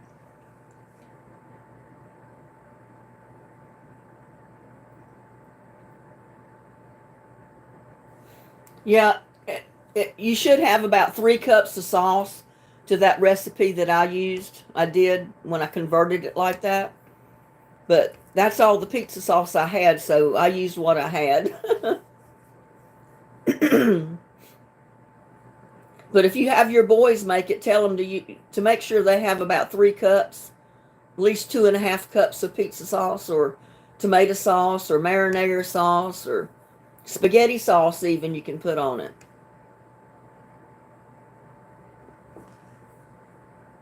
Or either just tomato sauce, just regular plain tomato sauce. You can add garlic and onion and oregano and basil and all those Italian spices to it. Yeah, maybe in other countries, not here, Wilson. I don't think people in the United States are quite eating their pets yet. Unless it's some of these illegals that came in. Yeah, 24 eggs for $7. That's 2 dozen for $7. That's pretty good. That's $3.50 a dozen. That's cheaper than you buy 1 dozen here. About 40 cents cheaper a dozen. Well, I'm not going to go hunting for wild hogs. I'm afraid of them. They're mean, and I'd have to go to Fort Worth to do that. But they invite people to go up there. They want you to go hunting for those hogs because they're breeding so fast and they're destroying people's property. They'd almost pay you to come kill these hogs and get rid of them.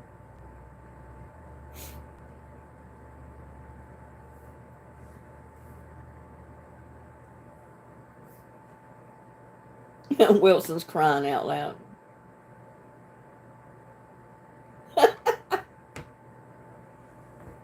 I don't know what's up with Wilson. He comes off with all this off the wall stuff. And it's me, it's Ann. Hello, Ann.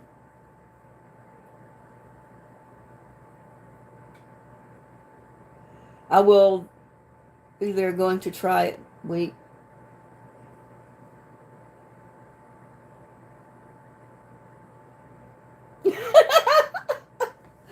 Yeah, Wilson, are you planning to walk a dog? Are you going to walk a dog? That's pretty good, Tamara.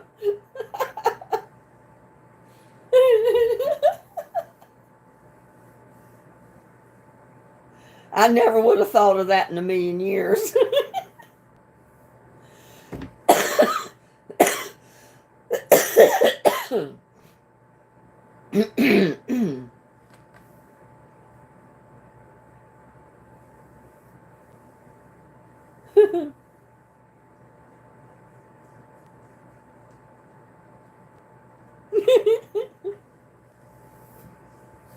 I would say something, but I better not. Gladys is eating spaghetti.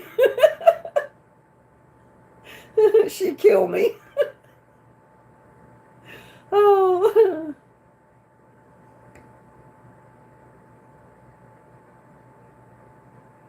Yeah, the poor little body, they don't have much meat on them.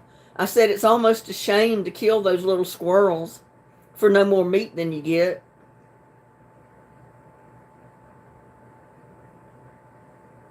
I wouldn't want to kill these that come in my yard. I've got tons of squirrels that stay up in my trees and everything. Well, y'all heard them arguing with one another one day in a video I did. I was out in the yard and I had a couple of squirrels up there in one of the trees and they were just yakking at one another like they were arguing with one another. It was funny.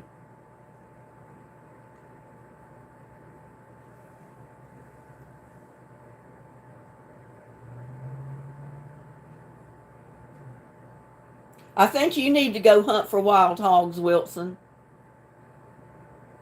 My son had one that come up in his yard rooting around.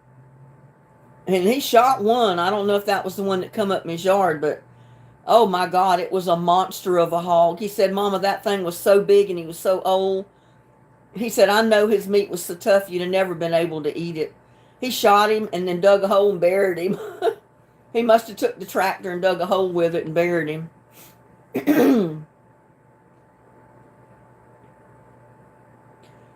Well, I don't know what he killed him with because my son has both. He has a crossbow. I don't know what he got him with, but he got him.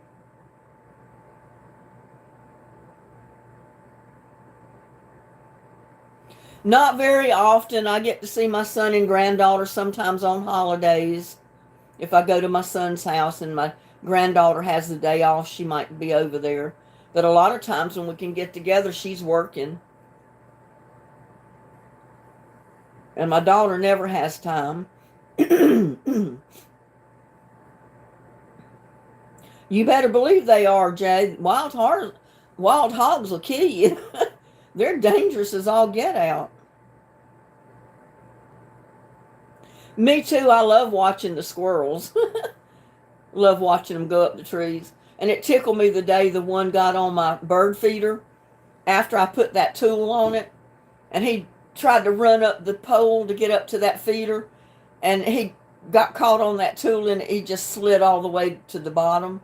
Well, you can see it in the video. He got at the bottom on the ground and he just like looked up at the pole and then he looked down like, what just happened?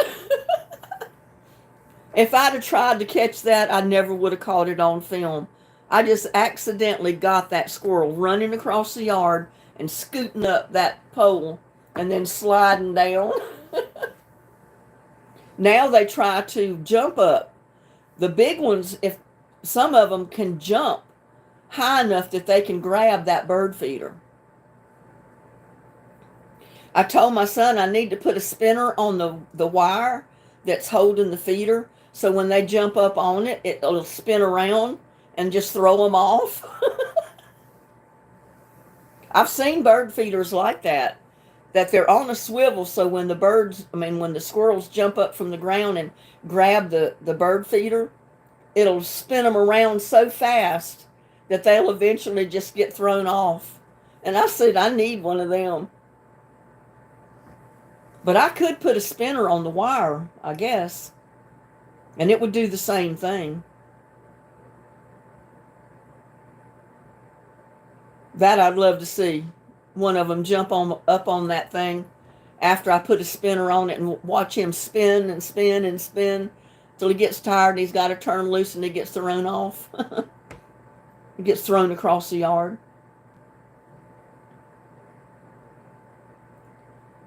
You're getting about 6 to 8 inches out where you live. Yuck. Is that rain or snow? Yeah, a squirrel merry-go-round. I was going to order one when I saw it, but they're too pricey. I said, I don't think I can afford one of those. I'd need 2. I've got 2 bird feeders out here.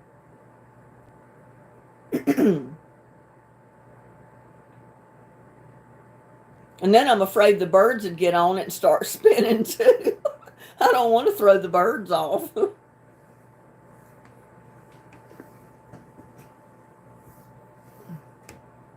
If you're talking snow, Donna, 6 and 8 inches, that's a lot.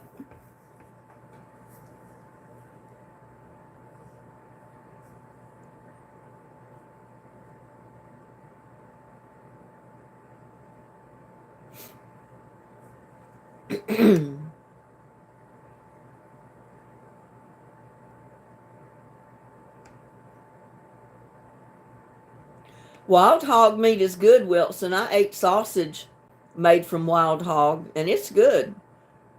I mean, you can't tell the difference in the taste between a wild hog and a tame hog unless he's so big and tough you can't eat the meat.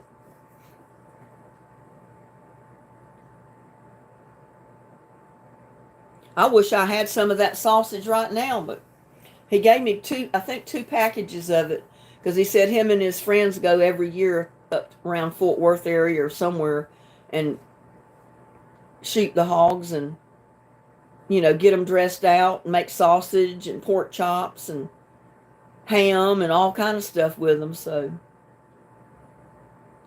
20 miles west of St. Louis.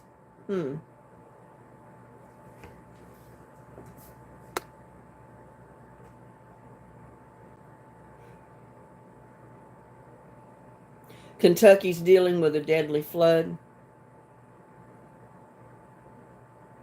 See, that's what usually happens around here in Fort Worth. When we get a lot of rain all of a sudden, is places flood.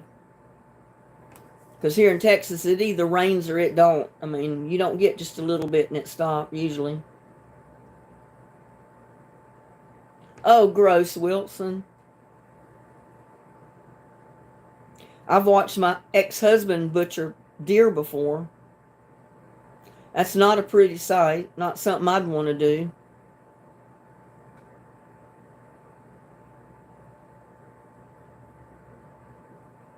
But I guess where he grew up, he might have done that with hogs. I don't know.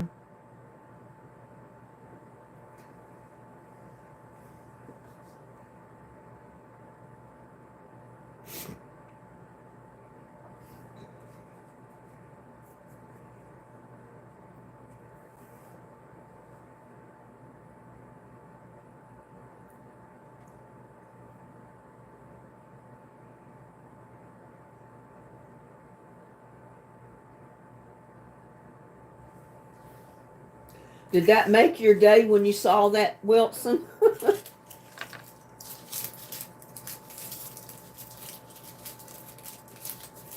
I've seen my ex-husband several times kill a deer and bring him home, hang him up in a tree, slice him out and gut him right there hanging from a tree. It's like, oh, I don't want to do that.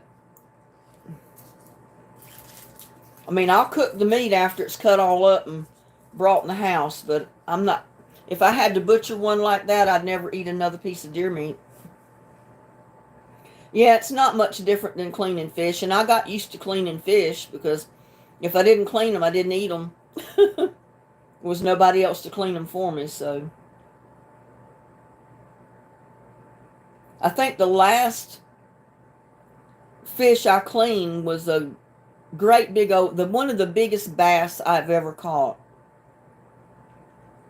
He was so big, I got 2 great big fillets off of that fish. I had 2 or 3 meals off that fish. He was so big. I'd love to catch another one like that.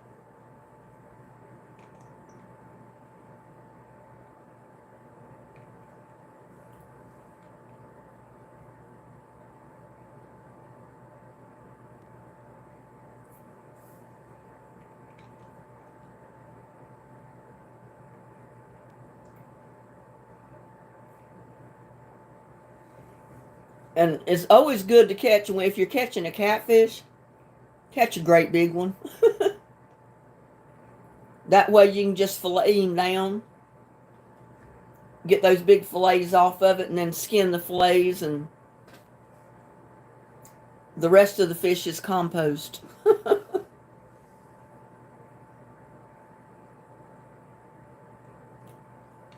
The little ones, you got to clean them and then fry them whole. That means you got to gut them and all that good stuff. Oh, you're sick and got to go tomorrow for meds? I'm sorry, Donna.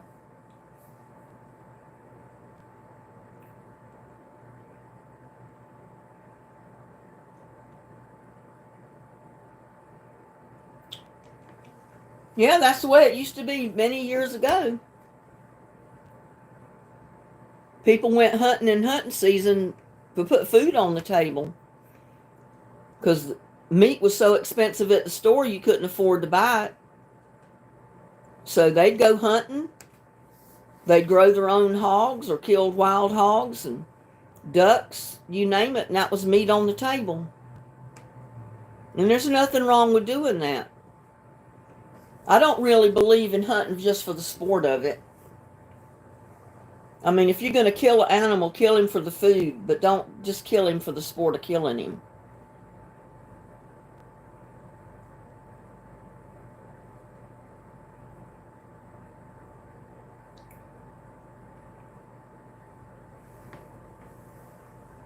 And it used to freak me out back home.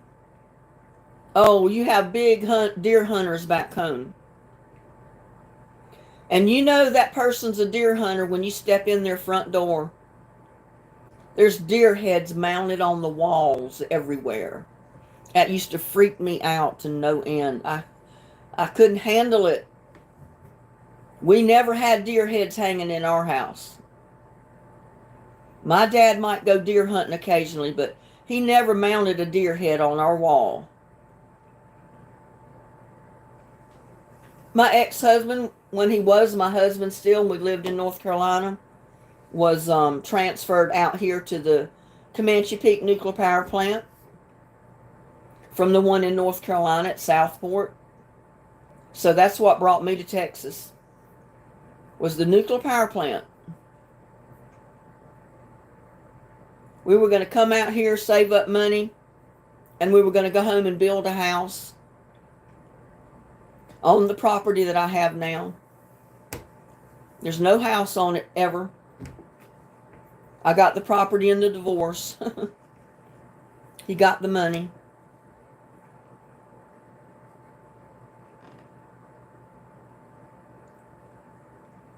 I never really wanted to come to Texas. I told him I wasn't coming, and we got to be there by Monday morning. I got to be on the job Monday. So we left, what was it, Thursday or Friday? Drove for 3 days straight. Of course, we spent the night in different places on the way.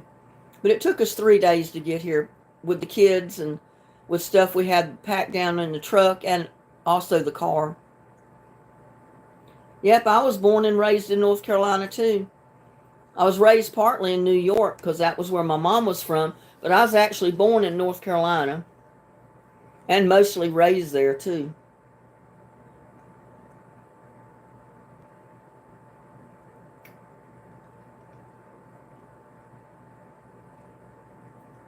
Yep, Wilson was born in San Antonio, Texas.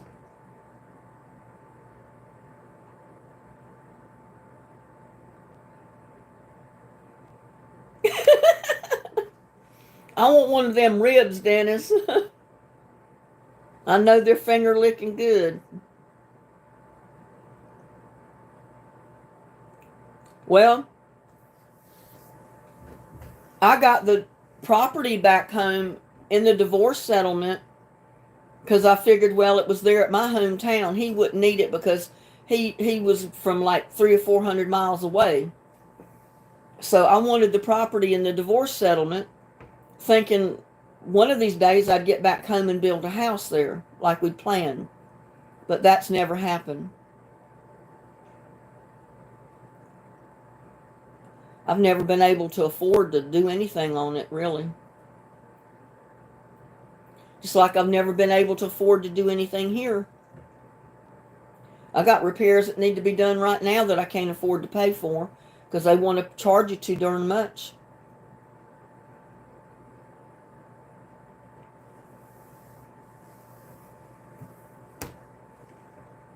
And then now, if I move back, most of my family's gone. I have very few family members left.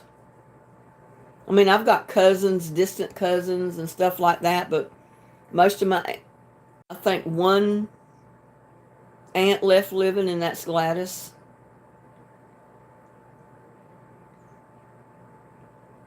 Everybody else is gone. My grandparents are gone. My parents are gone. He retired and he went back to Charlotte, North Carolina, where he was from. He inherited his parents' farm and house. They had a nice brick home on a farm, and he inherited that, so that's where he's living now.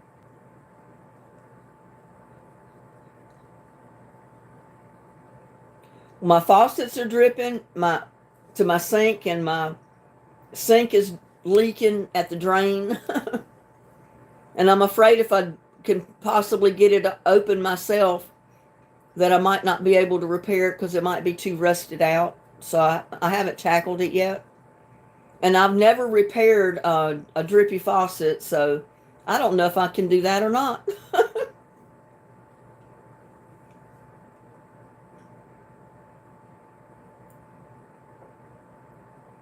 Yeah, and then he won a $500,000 home, brand new home, in that St. Jude's raffle last year. And he sold it. He put it up for sale as soon as he got all the paperwork straightened out on it where he won it. And he put it up for sale and sold it because he said he wouldn't move to the town where it was because he didn't want to live there. And I guess he put the money in the bank, what he didn't spend.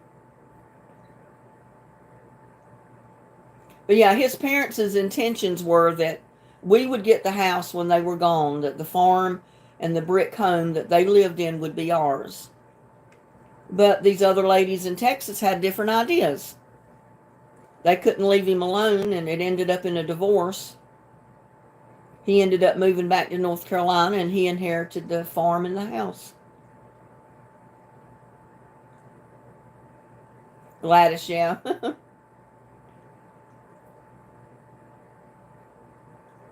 My son is about an hour and a half from here,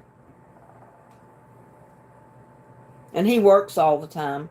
And then when he's not on the job, he's on call.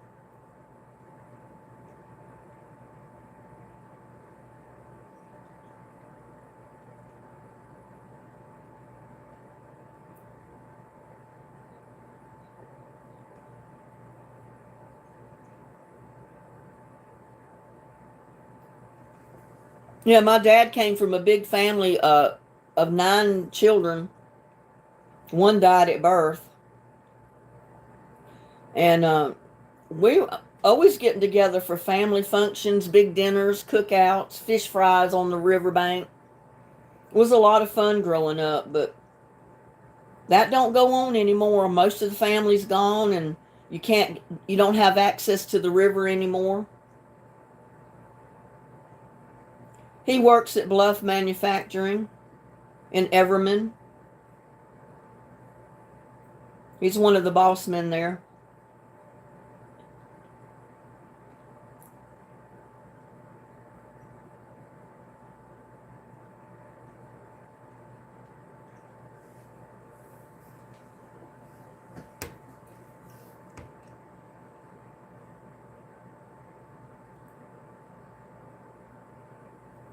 It's a big manufacturing plant where they build steel ramps.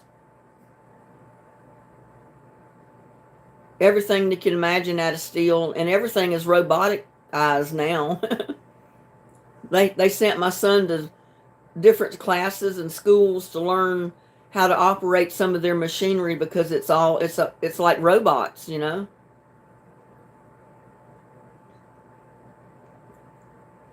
He said it's kind of neat, but it can get stressful when you're doing it for a living, you know, and everything's got to be right.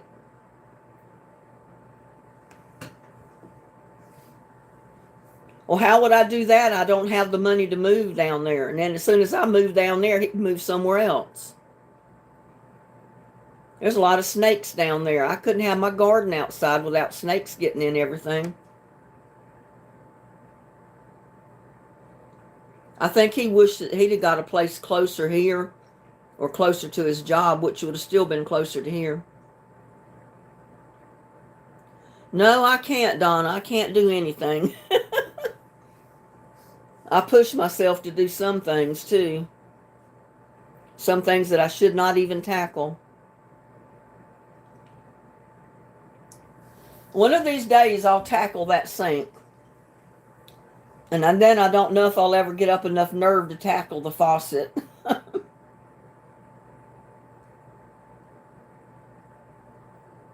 Kids swim in the river, but we haven't done it for at least 30 years. Oh, wow. Well, we used to go down to the river early in the morning. Me and my grandmother and my aunt would go down there, but just as it was turning daylight. And we'd be already out on the river fishing at daylight. And then some of the rest of the family would start, you know, slowly arriving down there and start fishing. And then at lunchtime, we usually caught enough fish that we could feed everybody. So we all cleaned the fish. And then they would build a fire and put this big cast iron skillet on the fire, fry the fish right there. And my uncle, I'll never forget, he fried his greasy bread, as he called it. I couldn't handle his greasy bread. I mean, I don't see how he ate it. Because when you put bread in a bunch of grease, it's going to soak it all up. And that's basically what you're eating when you eat that bread.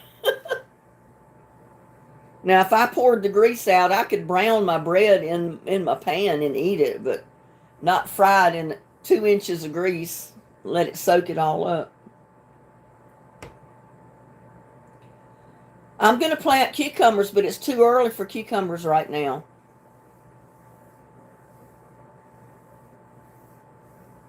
Oh, I know it. And all the family would bring something down there. Some would bring potato salad. Some would bring bread, desserts, casseroles. My aunt one time, she couldn't find a cake pan big enough.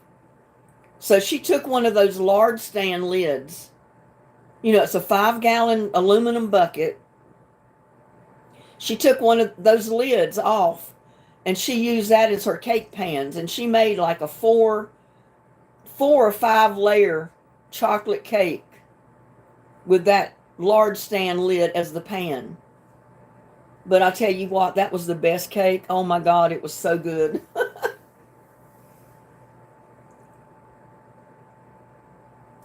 Yeah, well, that's what happens, Diana. You know, you get older and time runs out and you pass away. That's just the way of life, basically. But, you know, there's many, many years you don't even think about that. It's not till you get to my age that you think about that, you know. Actually, I don't have that many years left. Unless I'm one of these lucky people that live to be 103. And I've known several here in Granbury that one guy just turned 103 and he passed away after that. There was one lady that I knew real well from church that ended up in a nursing home. And I think she made it to 102 or 103 when she died. But we never know. We never know when our time is. And we don't know how old we're going to be, you know. I feel fortunate that I made it this long. A lot of people don't make it to my age, so. A lot of people don't make it to adulthood, you know, so. It's something we don't know. You can't predict. The only way you can predict your own death is if you commit suicide, and then that might backfire in your face, might just leave you being a cripple. So I don't suggest that to anybody.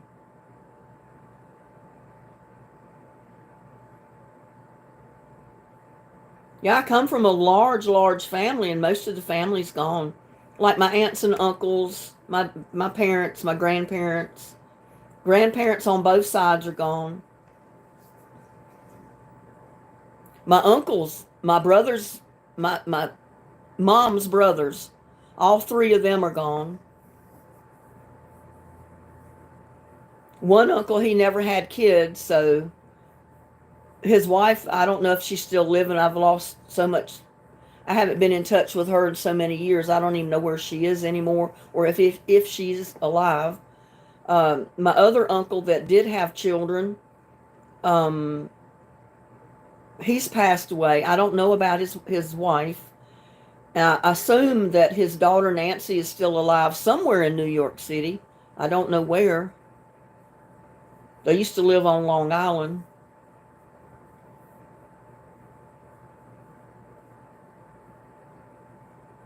But I can kind of understand the gentleman that lived in Lakestone Terrace when I worked there, that lived to 103. He told me one day, and this was like 2 weeks before he passed away. He came into the dining room, and I was cleaning the table he was sitting at or something, or brought him something, I don't remember, but we got to talking, and he said, he said, I shouldn't be here. I said, what do you mean you shouldn't be here? He said, well, I'm 103 years old. All my family, all my friends, everybody's gone. I'm the only one left. And he said, I don't know people anymore, just these people that live here in these apartments. And he said, I don't have any family left. He said, I shouldn't be here. And I knew that was not good when he started talking like that. And it was only about 2 weeks later that he passed away.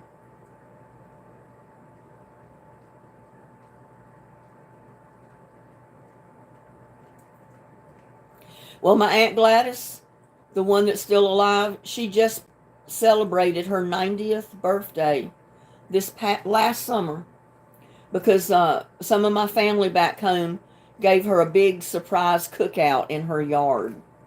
They brought all the food up there and laid it out and surprised her. She knew nothing about it.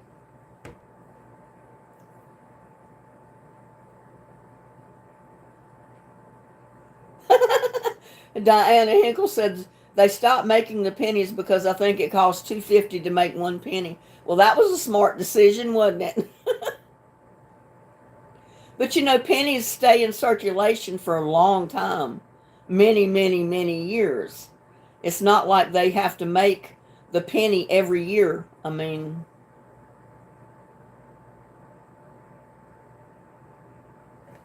but you know what? Sooner or later, they're going to quit making all money. Paper money, coin money, and you're going to rely on your credit cards, your debit cards. Everything's going to be direct deposited into your bank. I mean, mine is now. I set it up that way. You pay for everything with your credit cards and debit cards. I hardly ever pay with cash anymore. Sometimes I do. Just depend on what it is and where I'm at.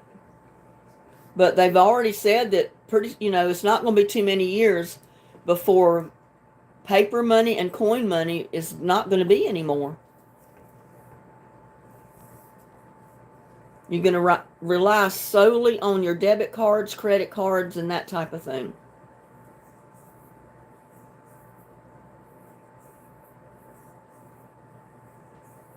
Then I wonder what they're going to do with all the old money.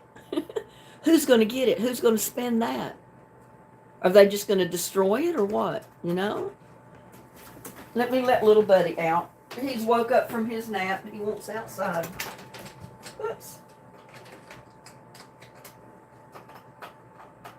I can get the door open. There you go.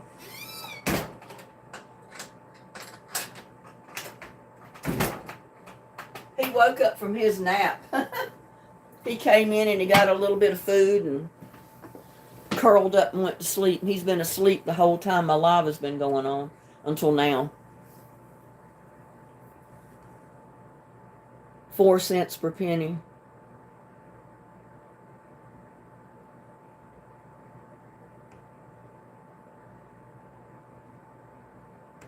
Yeah, I forgot what year they said that they were going to do away with the paper and coin money as we know it. That you've got to rely on debits and credits and all this kind of stuff from then on. And I think that's a shame. I like my money. Well, I have one for emergencies. I don't use it. I basically use my debit card, which is just like writing a check from my checking account. I keep just a little bit of cash on hand here at home in case I need it, because sometimes you go places you need cash money. Like if you go to flea markets. And I know even flea markets now, some of them have the little handheld machines that you can use credit cards and stuff to pay for stuff. Some of them don't, but some do.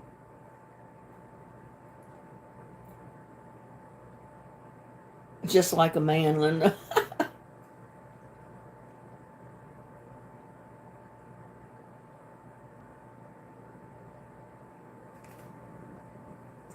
I've got 2 credit cards, and they've got low limits on them.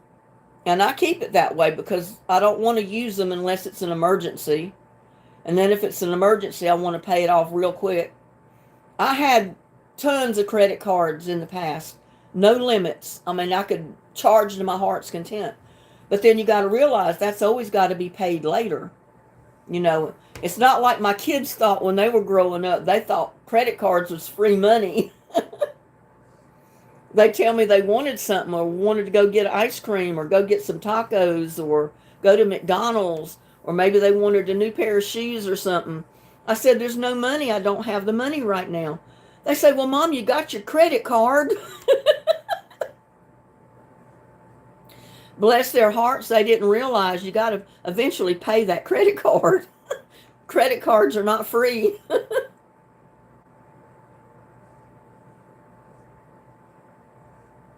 Yeah, but I did away with all those no-limit credit cards, and I've just got 2 credit cards right now. One I've never, ever used. I've just got it.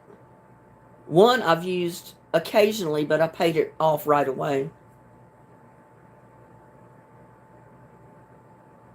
Yeah, I like to have the cash on hand, too, because sometimes, not every restaurant you might, like I don't go out to a restaurant hardly ever anymore, but when I did go, not every restaurant lets you leave a tip on the credit slip.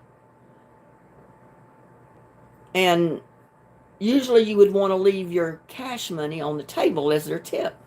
And sometimes I did that even the few times I'd go out to eat. Even though I paid for my meal on a debit card or a credit card, I always wanted to leave the cash on the table for the person that served me. And I said that way they can put it in their pocket and forget about it. Because I know some of these restaurants, they make you turn in your tips. And that's one reason I think they went to putting the tip section on the credit card slip or debit cards, where you could write your tip in and it would be taken off your card. And it goes into their kitty divided up to between all the waitresses and waiters. And I somehow never agreed with that. I mean, it assured that some people got a tip that week that maybe didn't otherwise get it, but it meant if you were being nice to your customers and you got good tips, you had to give part of your tips to someone else. So, I mean, it could be good and it could be bad, I never got that many tips, even though I was always tried to be nice to my customers. I don't think my customers had that much money that they could leave a tip.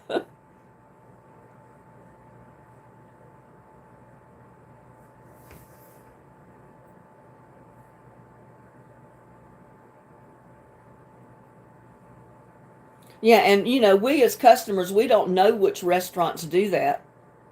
Some of them actually do have to turn in their tips. Even if they're given cash money, they've got to turn in their tips. It's put in a pot like, And at the end of the week, when it was payroll time, they divided up the tips between all the waitresses and all the waiters evenly. So even the ones that may not have gotten a tip got a tip. How did McDonald's charge a tip to the bill? Yeah, and some of these restaurants automatically charge you a tip. Go figure that. We don't even have the right to say yes or no to that anymore. They just automatically put it on there.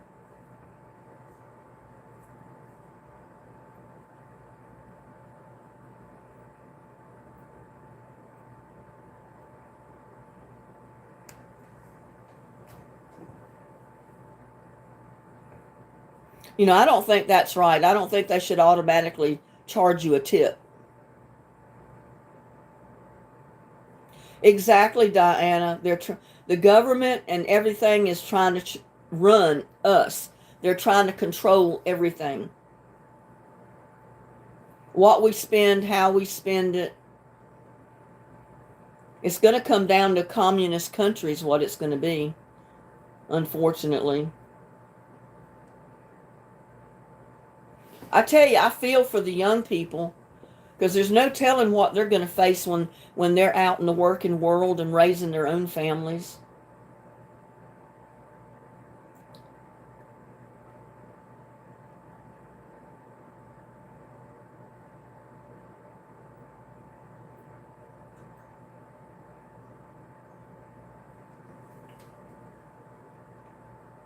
I don't know. There's some places that's the only salary they get is their tips. They work for tips and nothing else. But it's usually in a place that is known to get real healthy tips. So you don't mind working there because you get a good paycheck. I've never worked anywhere just for tips. I'd be starving. I don't think in my day I got very few tips in my day. Even though I was the cute little thing that waited on them or cooked for them, you know, they loved me, but I didn't get a big tip. Sometimes didn't even get any. I was lucky if I got 25 cents.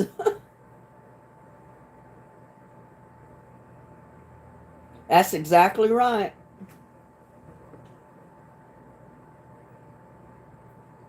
Or they make the wage so low, they depend on the tips to make their week's pay.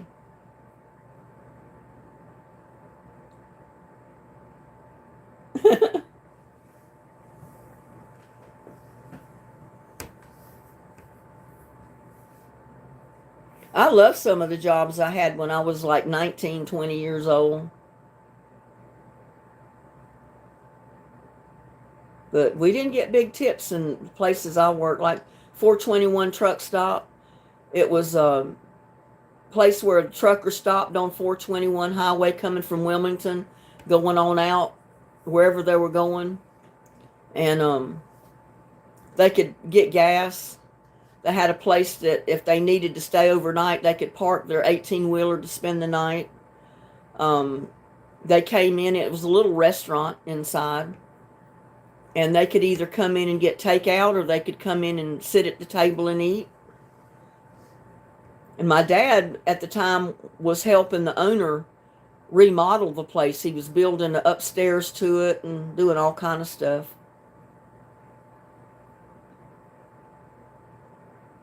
That's where I think I got my first car. The guy that owned the place was even remodeling cars. He was repainting cars, reupholstering them and all that. And my dad come in there one day and he says, come on, you need to get a car so you can get to work. So me and my dad and the owner walked out to the whole row of cars he had out there for sale, some that he restored. And he had a really nice looking 57 Ford, and he had a 56 Chevrolet. Well, the Ford was painted all black, and I never really liked that style of car. It was too big looking, too long. But I loved the Chevrolet. It was a 56 Chevrolet Impala, two-door, and he had repainted it burgundy. And the inside was in burgundy. The seats were in burgundy, rolling pleated seat covers, and the carpet was black. And I said, I like this one, Daddy. I said, I want this one. I was 19 years old when he got that. And I got that car for $400 because I worked for him. So I'd have a way to get back and forth to work. And my dad worked there too. And later on, I had sold it to my brother, my younger brother. And my dad painted a Roadrunner bird going across the back of the trunk. It was real cute.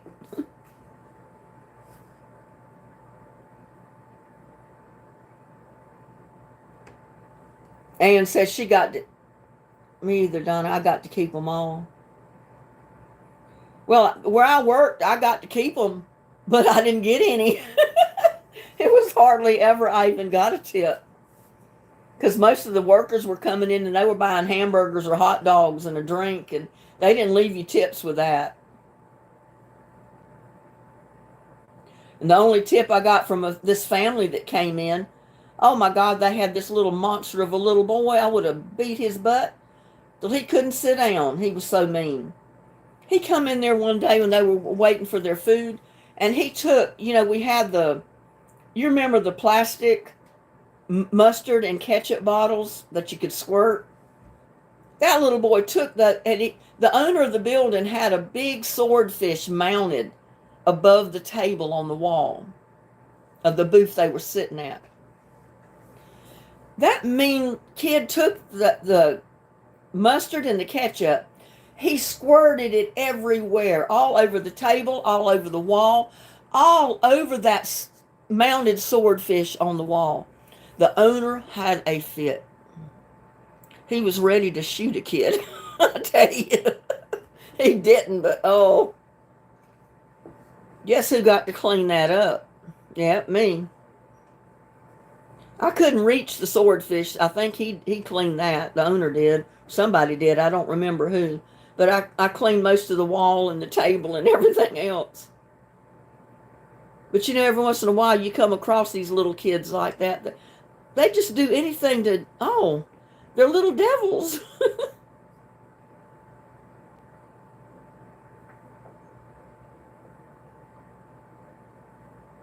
Oh, I know. It's so different than when we grew up, I mean, they don't even know what stuff we had growing up. They don't know what a home phone is. They don't know what a wall-mounted phone is. They don't know what a dial phone is. All they know is cell phones.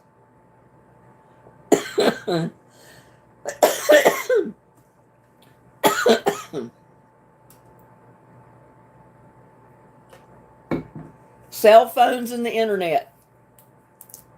Which, hey, I'm right there with them. I stay on the internet and my cell phone and my laptop all the time doing YouTube. But they wouldn't know what to do without their phones. They order their food with it. They order everything with it. Just like, when Burger King was here, they had the food app. And now Burger King's gone and McDonald's still here. They've got a food app. So I've started ordering my food through their app. That's the only way I can get a correct order. I went through the drive-thru one day and I didn't order it through the app because I was waiting for my new debit card and my new credit card to come.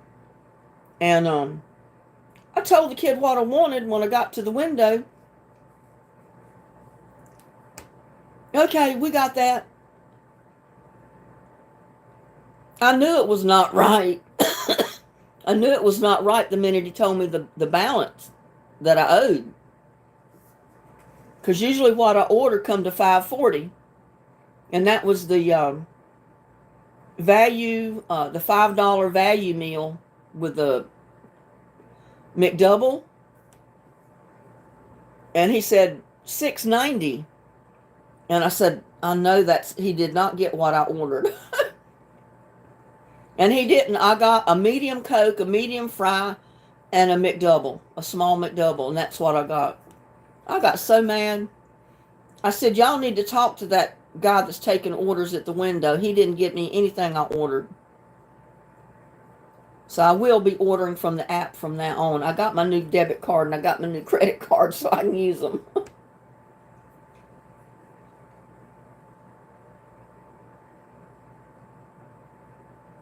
I know it's terrible.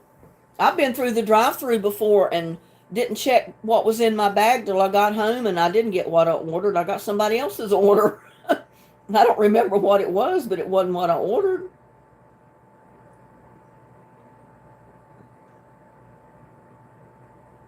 But when I talked to the manager about it, well, it was just a mistake. Years ago, they made good on it. They gave you your order, your original order. They didn't even offer to do it this time. Oh, they just made a mistake.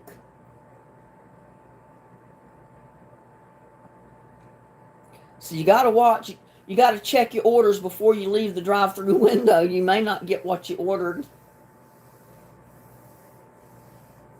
But when you order on the app, you get the right one. Or so far I have.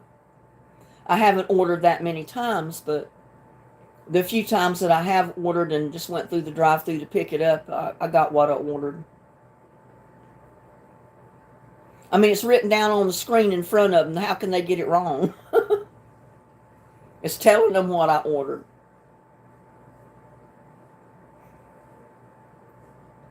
Goodness gracious, we've been on here for almost 2.5 hours, people. Time flies when I'm visiting with y'all. I lose track of time. Need a tablet phone.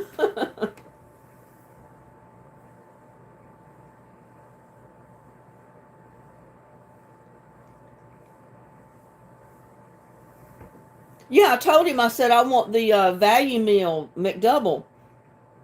And, oh, you want to supersize your Coke and your fries? It's like, I didn't know you could supersize those. Oh, yes, ma'am, you can.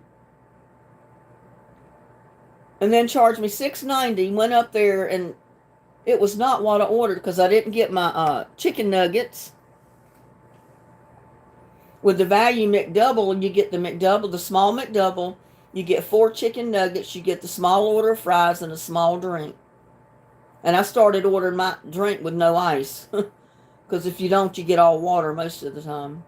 Because the ice melts pretty fast. That was great for $400. What are you talking about? What was $400?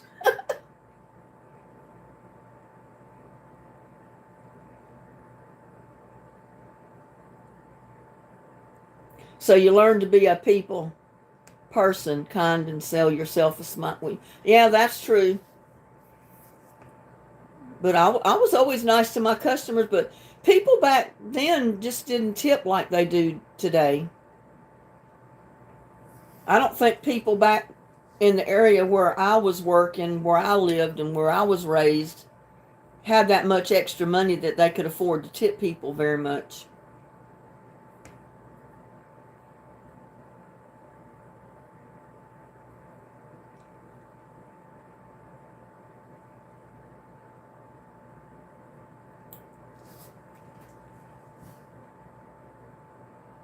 What was great for $400, Diana? I missed something in the chat. I didn't see what you...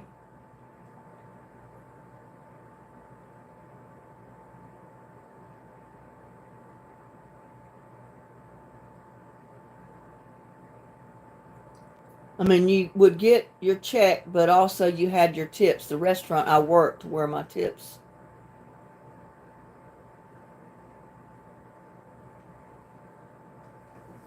It was great, $400 in tips. Boy, I would have loved to work there. I didn't even make that much a week way back then. I don't think anybody made $400 a week back in the 60s.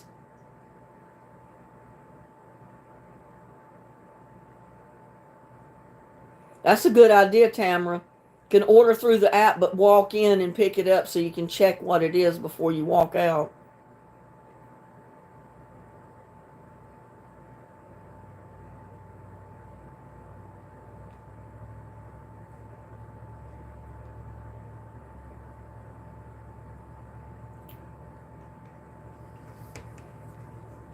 Yeah, pretty soon the stores are not going to have cashiers either. It's all going to be self-checkout. They'll have to have one or two people monitoring the registers, to make sure people aren't just walking out without paying. But as far as cashiers, I don't think they're going to have many left.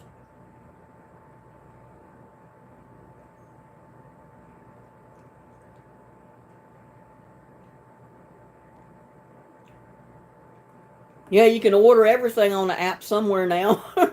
Need me groceries.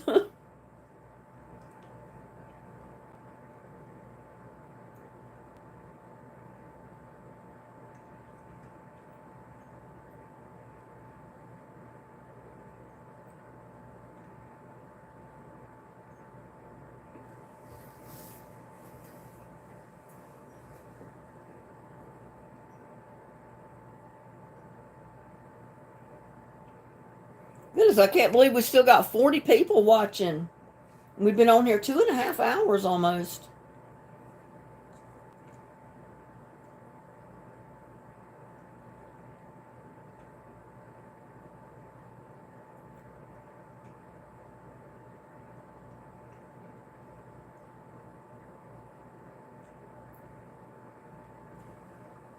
A flex card? I don't think I've ever had a flex card. What advantage is that one, Kevin?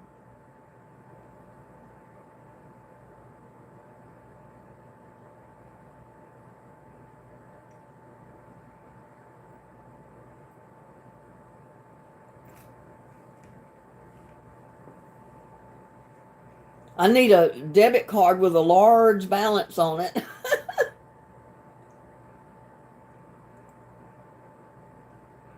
You entitled to it.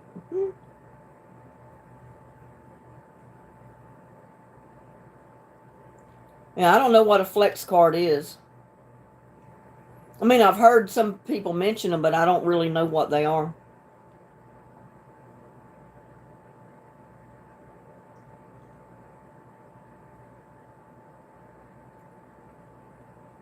Does that give you discounts on stuff or what?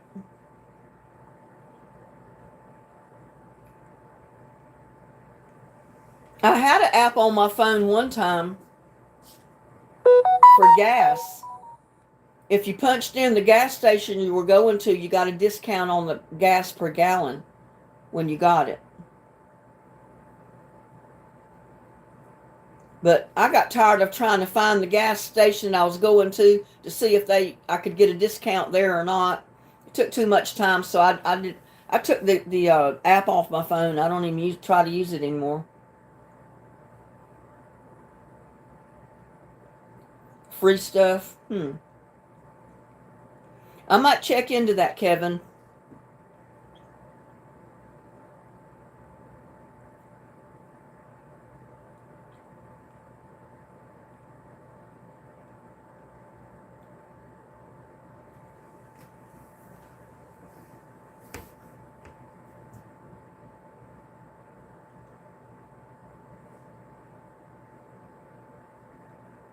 What do you mean you could help me get it?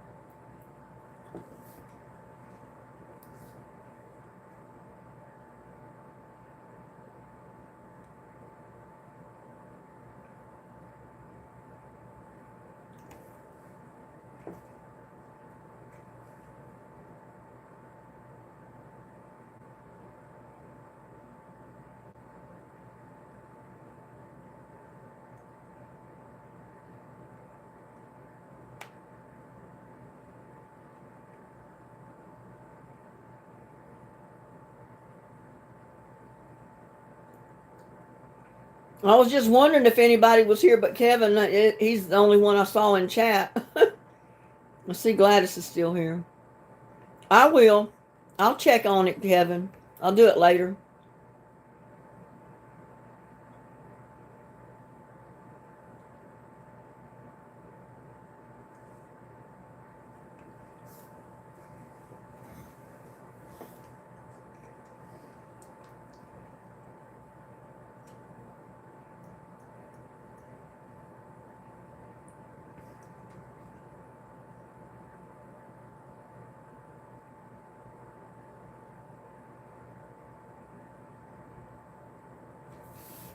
Hmm.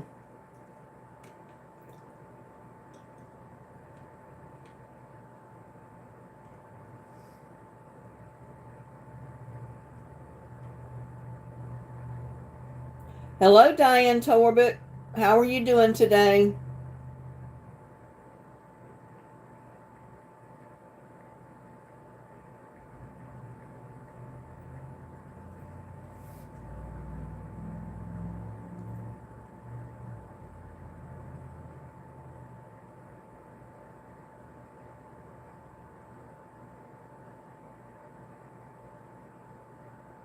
Capital One has one. Start your card application, see if you're pre-approved. But that doesn't say Flex Card.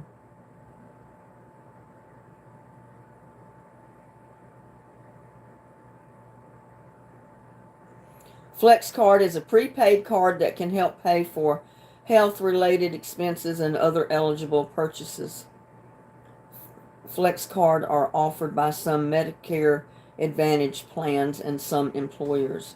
I don't have Advantage plans, and I don't want to get Advantage plans on my Medicare.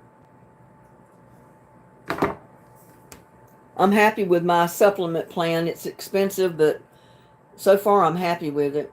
But I'll check on the Flex Card more a little bit later. Making me a creamy shrimp. Oh, that sounds so good, Tamara. I love shrimp. Shrimp and pasta. Ooh, that sounds good. But I've got still squash and eggplant, Parmesan, and I've still got some of my chicken casserole left to eat.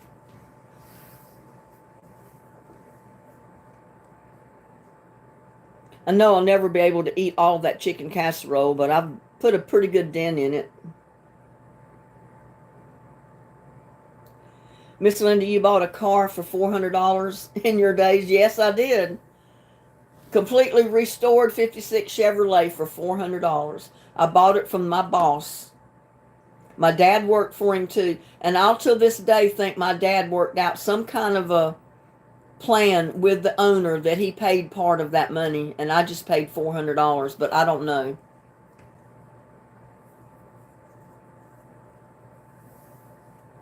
But Diana, you got to think, back when I bought that, back when I bought that car, you could get a brand new car for $3,000. And that same car today would cost you $30,000.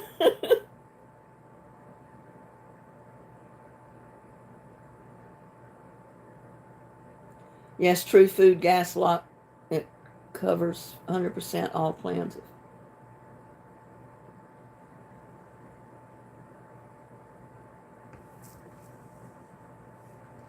Yeah, that was back when you could get 3 and 4 gallons of gas for $1.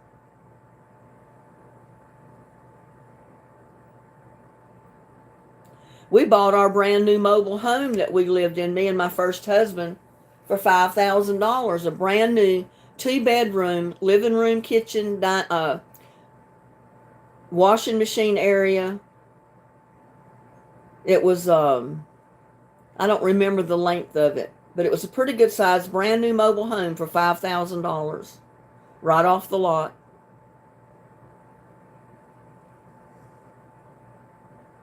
That same mobile home today would be $40,000 or more.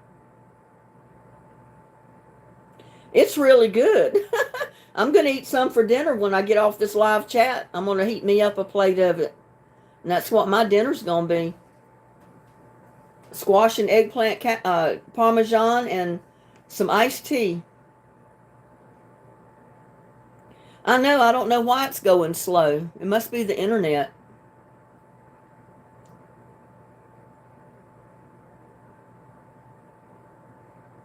That chicken casserole is really good too.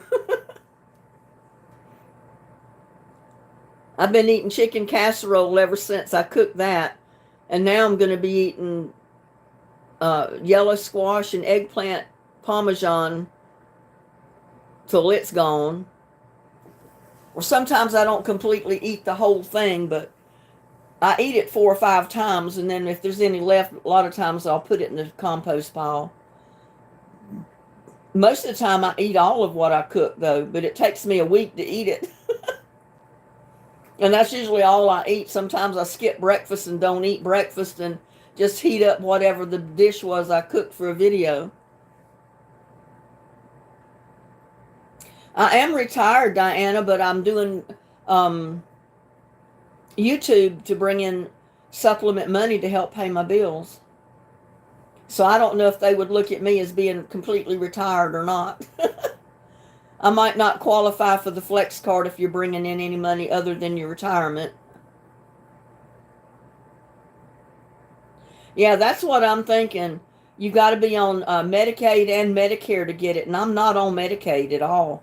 I pay for like $198 a month for that 20% supplement plan that goes with Medicare. I am not on Medicaid.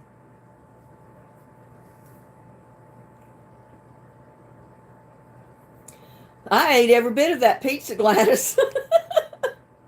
It took me 3 days to eat it, but I ate every bit of it. I love pizza. And it's kind of thin crust, so I can eat 3 pieces of that at a time, and it was gone in 3 days.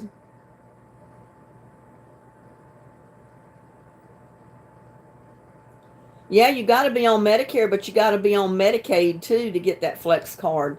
I'm not on Medicaid. I'm on Medicare because I'm retired and I'm full retirement age, so I'm on Medicare, but I'm not on Medicaid. I don't get anything for free.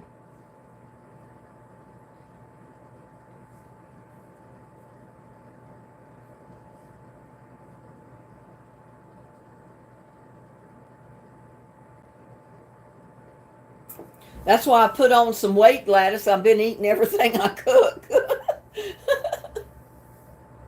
That tells you I'm a good cook when you can eat what you want, what you cook for your videos, and you don't want to throw any of it away because it's that good. I do need to buy me a new pan, though. That pan looked pretty rank in the video. I have used it so long, for so many years. It's cooked so many biscuits and pizzas and everything else. I've used it so many times for drip pans under pie pans and everything else. So it's pretty bad looking. It's battered up. It's well seasoned. I said I probably need to get me a new pan for cooking and just use that as a drip pan.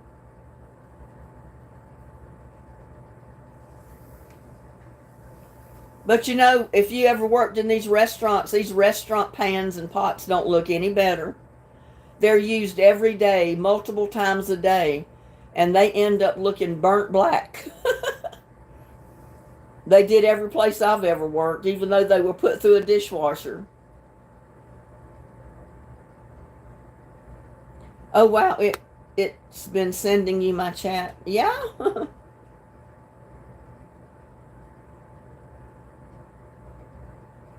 No, you're paying for Medicare. They take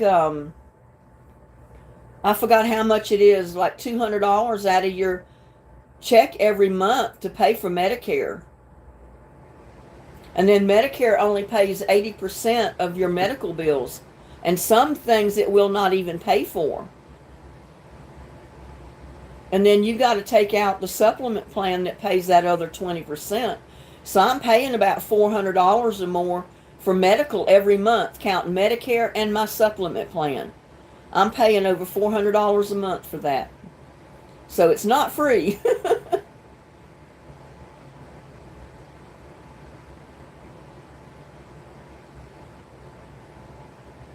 Well, you can't be on Medicaid if you're rich, for one.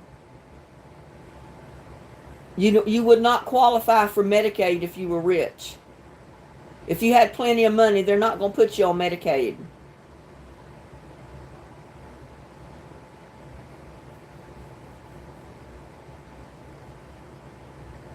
You get flex, rich or poor. Yeah, but you got to be on Medicaid to qualify for it. I'm not on Medicaid. If you're on Medicaid, you don't have very much income coming in. So you're not considered rich. To my way of knowing.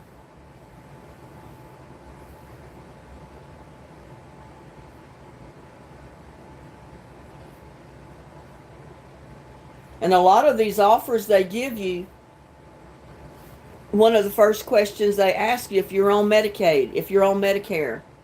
And right away, I'm disqualified because I'm not on Medicaid. I don't qualify for Medicaid.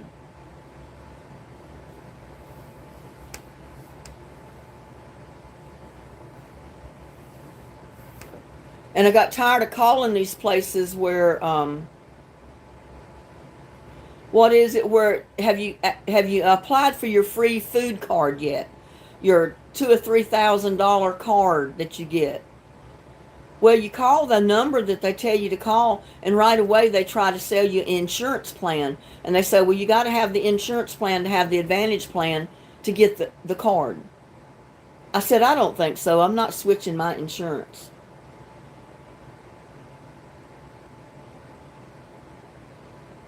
Because I don't like the Advantage plans. They don't cover everything. They don't cover any doctor. They don't cover any medical procedure or any medicines. They're picky and choosy, and it'll drive you crazy, and I don't want to be stressed out to even think about it. I've got a good supplement plan that pays basically everything.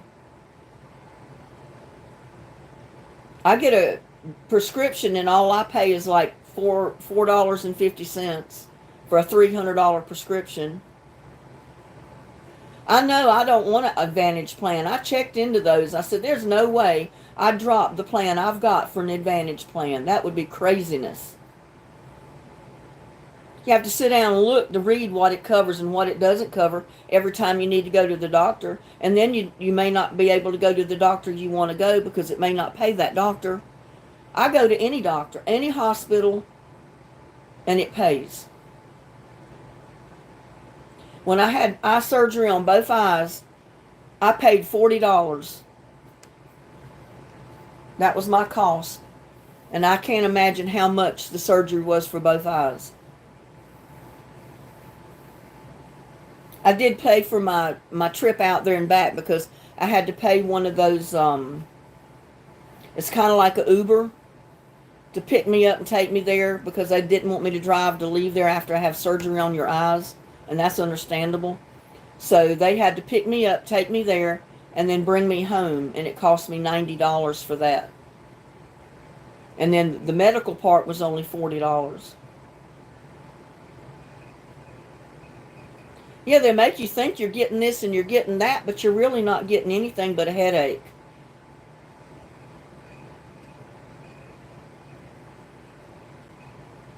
You pay $20 a month, United Healthcare, and they pay for the 20% supplement.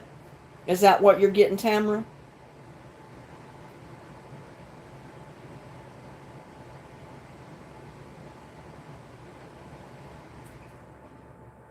I mean, like Medicare, there's a lot of things Medicare does not pay for. It will not pay for like a cosmetic surgery. It will not pay for implants or reconstructive surgeries or anything like that. And I'm sure there's a lot more they don't pay for. Unless it's something like a necessity, a matter of life and death, they don't pay for it. They don't pay for your teeth. They do pay for eye exams.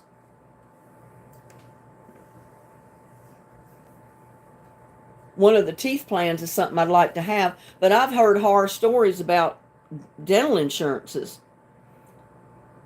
If the dentist knows you got dental insurance, they charge you double because they get to charge the insurance company, and then they charge you too the same amount.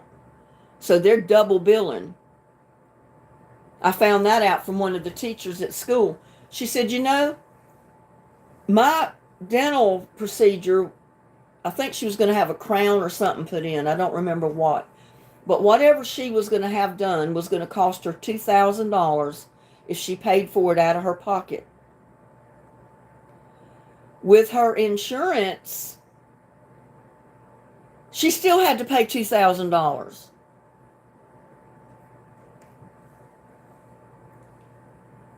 So don't tell me how they work that up. So she said to me, she said, I don't know what good the insurance is. I still got to pay that amount of money. So why have the insurance? And I said, plus, they're going to bill the insurance company for that amount.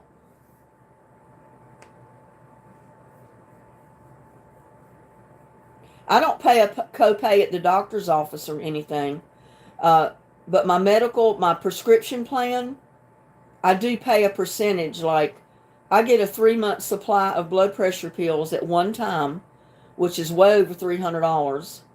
And I only had been paying $4.40 for that 3-month supply prescription, which I figured was pretty darn good. They've just now gone up to $4.90 for a prescription.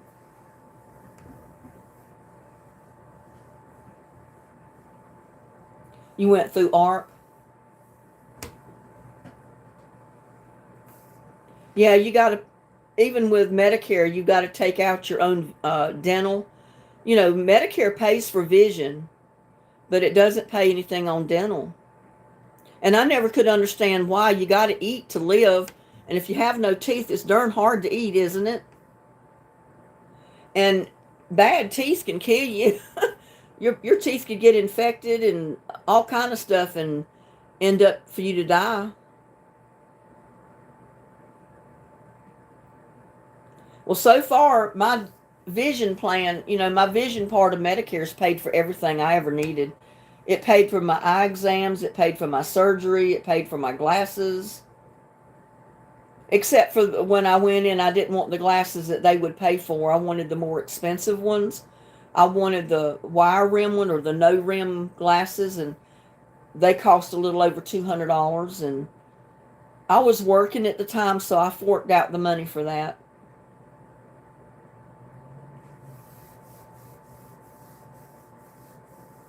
Because I didn't like the plain plastic dark rim glasses that they paid for. And I said as long as I could afford to buy them, I was going to buy what I wanted to wear. So I did. I mean, I can't afford to do that now, but now after the surgery on my eyes, I don't need glasses. So I'm fortunate. I don't need to wear glasses for close-up or distance, either one. And I've had people tell me that knew me before that knew I wore glasses most of the time before, especially for reading. They say, you need to put your glasses on. I said, I don't wear glasses anymore. Yes, you do. You need to wear your glasses. I said, I don't wear glasses anymore. I don't need them. They didn't believe me at the driver's exam office either. That woman didn't until I went to the doctor's office and got her to write out a letter saying what my vision was and that I did not need glasses to drive. And finally, I sat down at a different person's desk, took the eye exam, and passed it with no problem.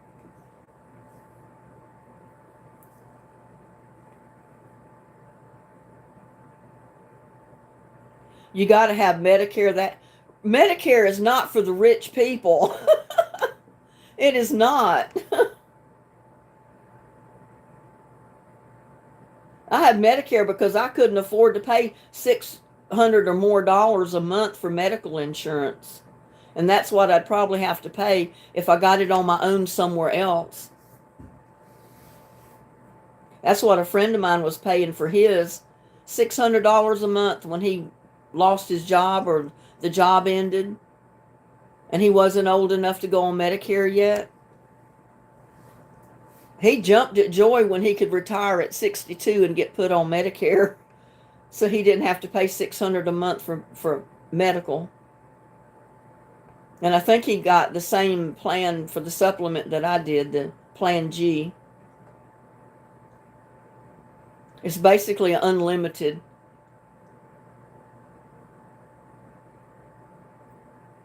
If I had to go to the hospital today, I wouldn't have to pay anything to get in. Some people tell you, you got to pay $2,000 down or we can't put you in a bed.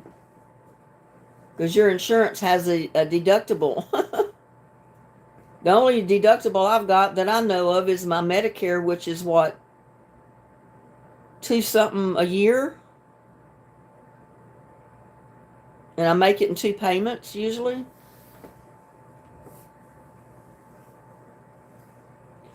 Then plus they take out for Medicare every month, which,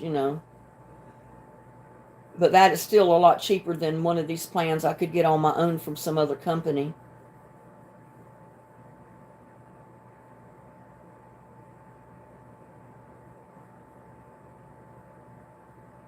Dental and vision is limited. Yeah, see?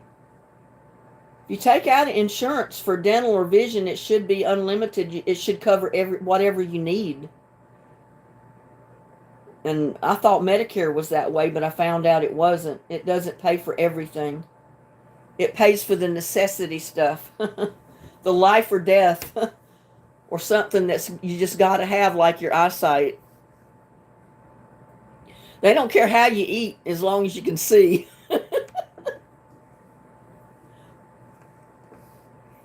They figure you can eat soup with a straw. As long as you can see what you're eating. Oh, man. I'm getting silly.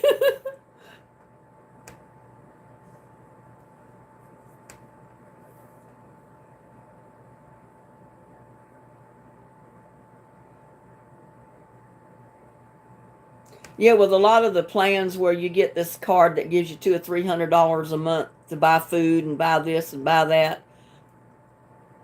The dental coverage is extra. It costs, and it doesn't cover everything. It's limited on where you can go. And I've got plans that I can go any doctor, any hospital, any pharmacy. I'm not limited to it, you know. So I don't have to sit down and look at a list of doctors and where they're located to know who I can go to and who I can't. And I like it that way. It's a lot less stressful. Sane. 7 p.m. dark where Kevin is. It's 5:54. We're right at 6 o'clock. And the sun has went down, but it's still daylight outside. You can still see outside. I'll show you my back door. See there? There's still daylight coming through the door, but the sun's gone.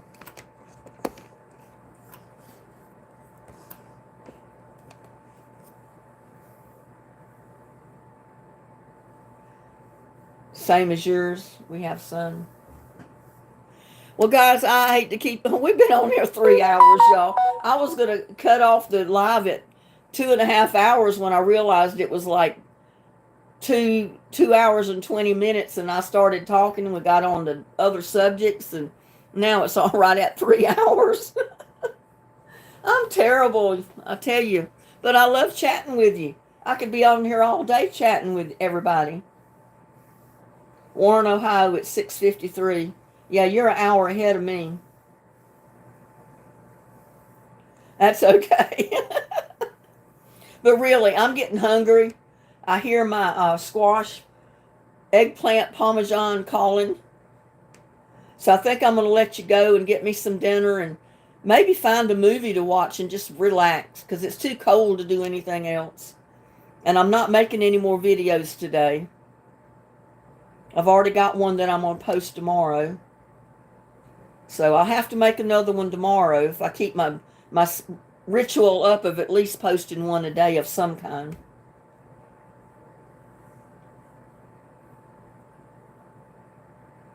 But yeah, I'll be so glad because it's going to be really cold this coming week. Probably the coldest we've had it so far. When it gets to 10 degrees here, that's cold, y'all. It don't usually get to 10 degrees in Texas.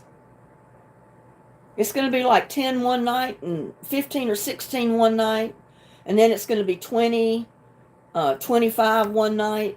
So this coming week is going to be pretty chilly. Yeah, you have a good evening too, Ann, and take care. All of you take care. Stay warm. Sleep tight. Don't let the bed bugs bite. And I'll catch you on the next one, okay? Love y'all. Bye now.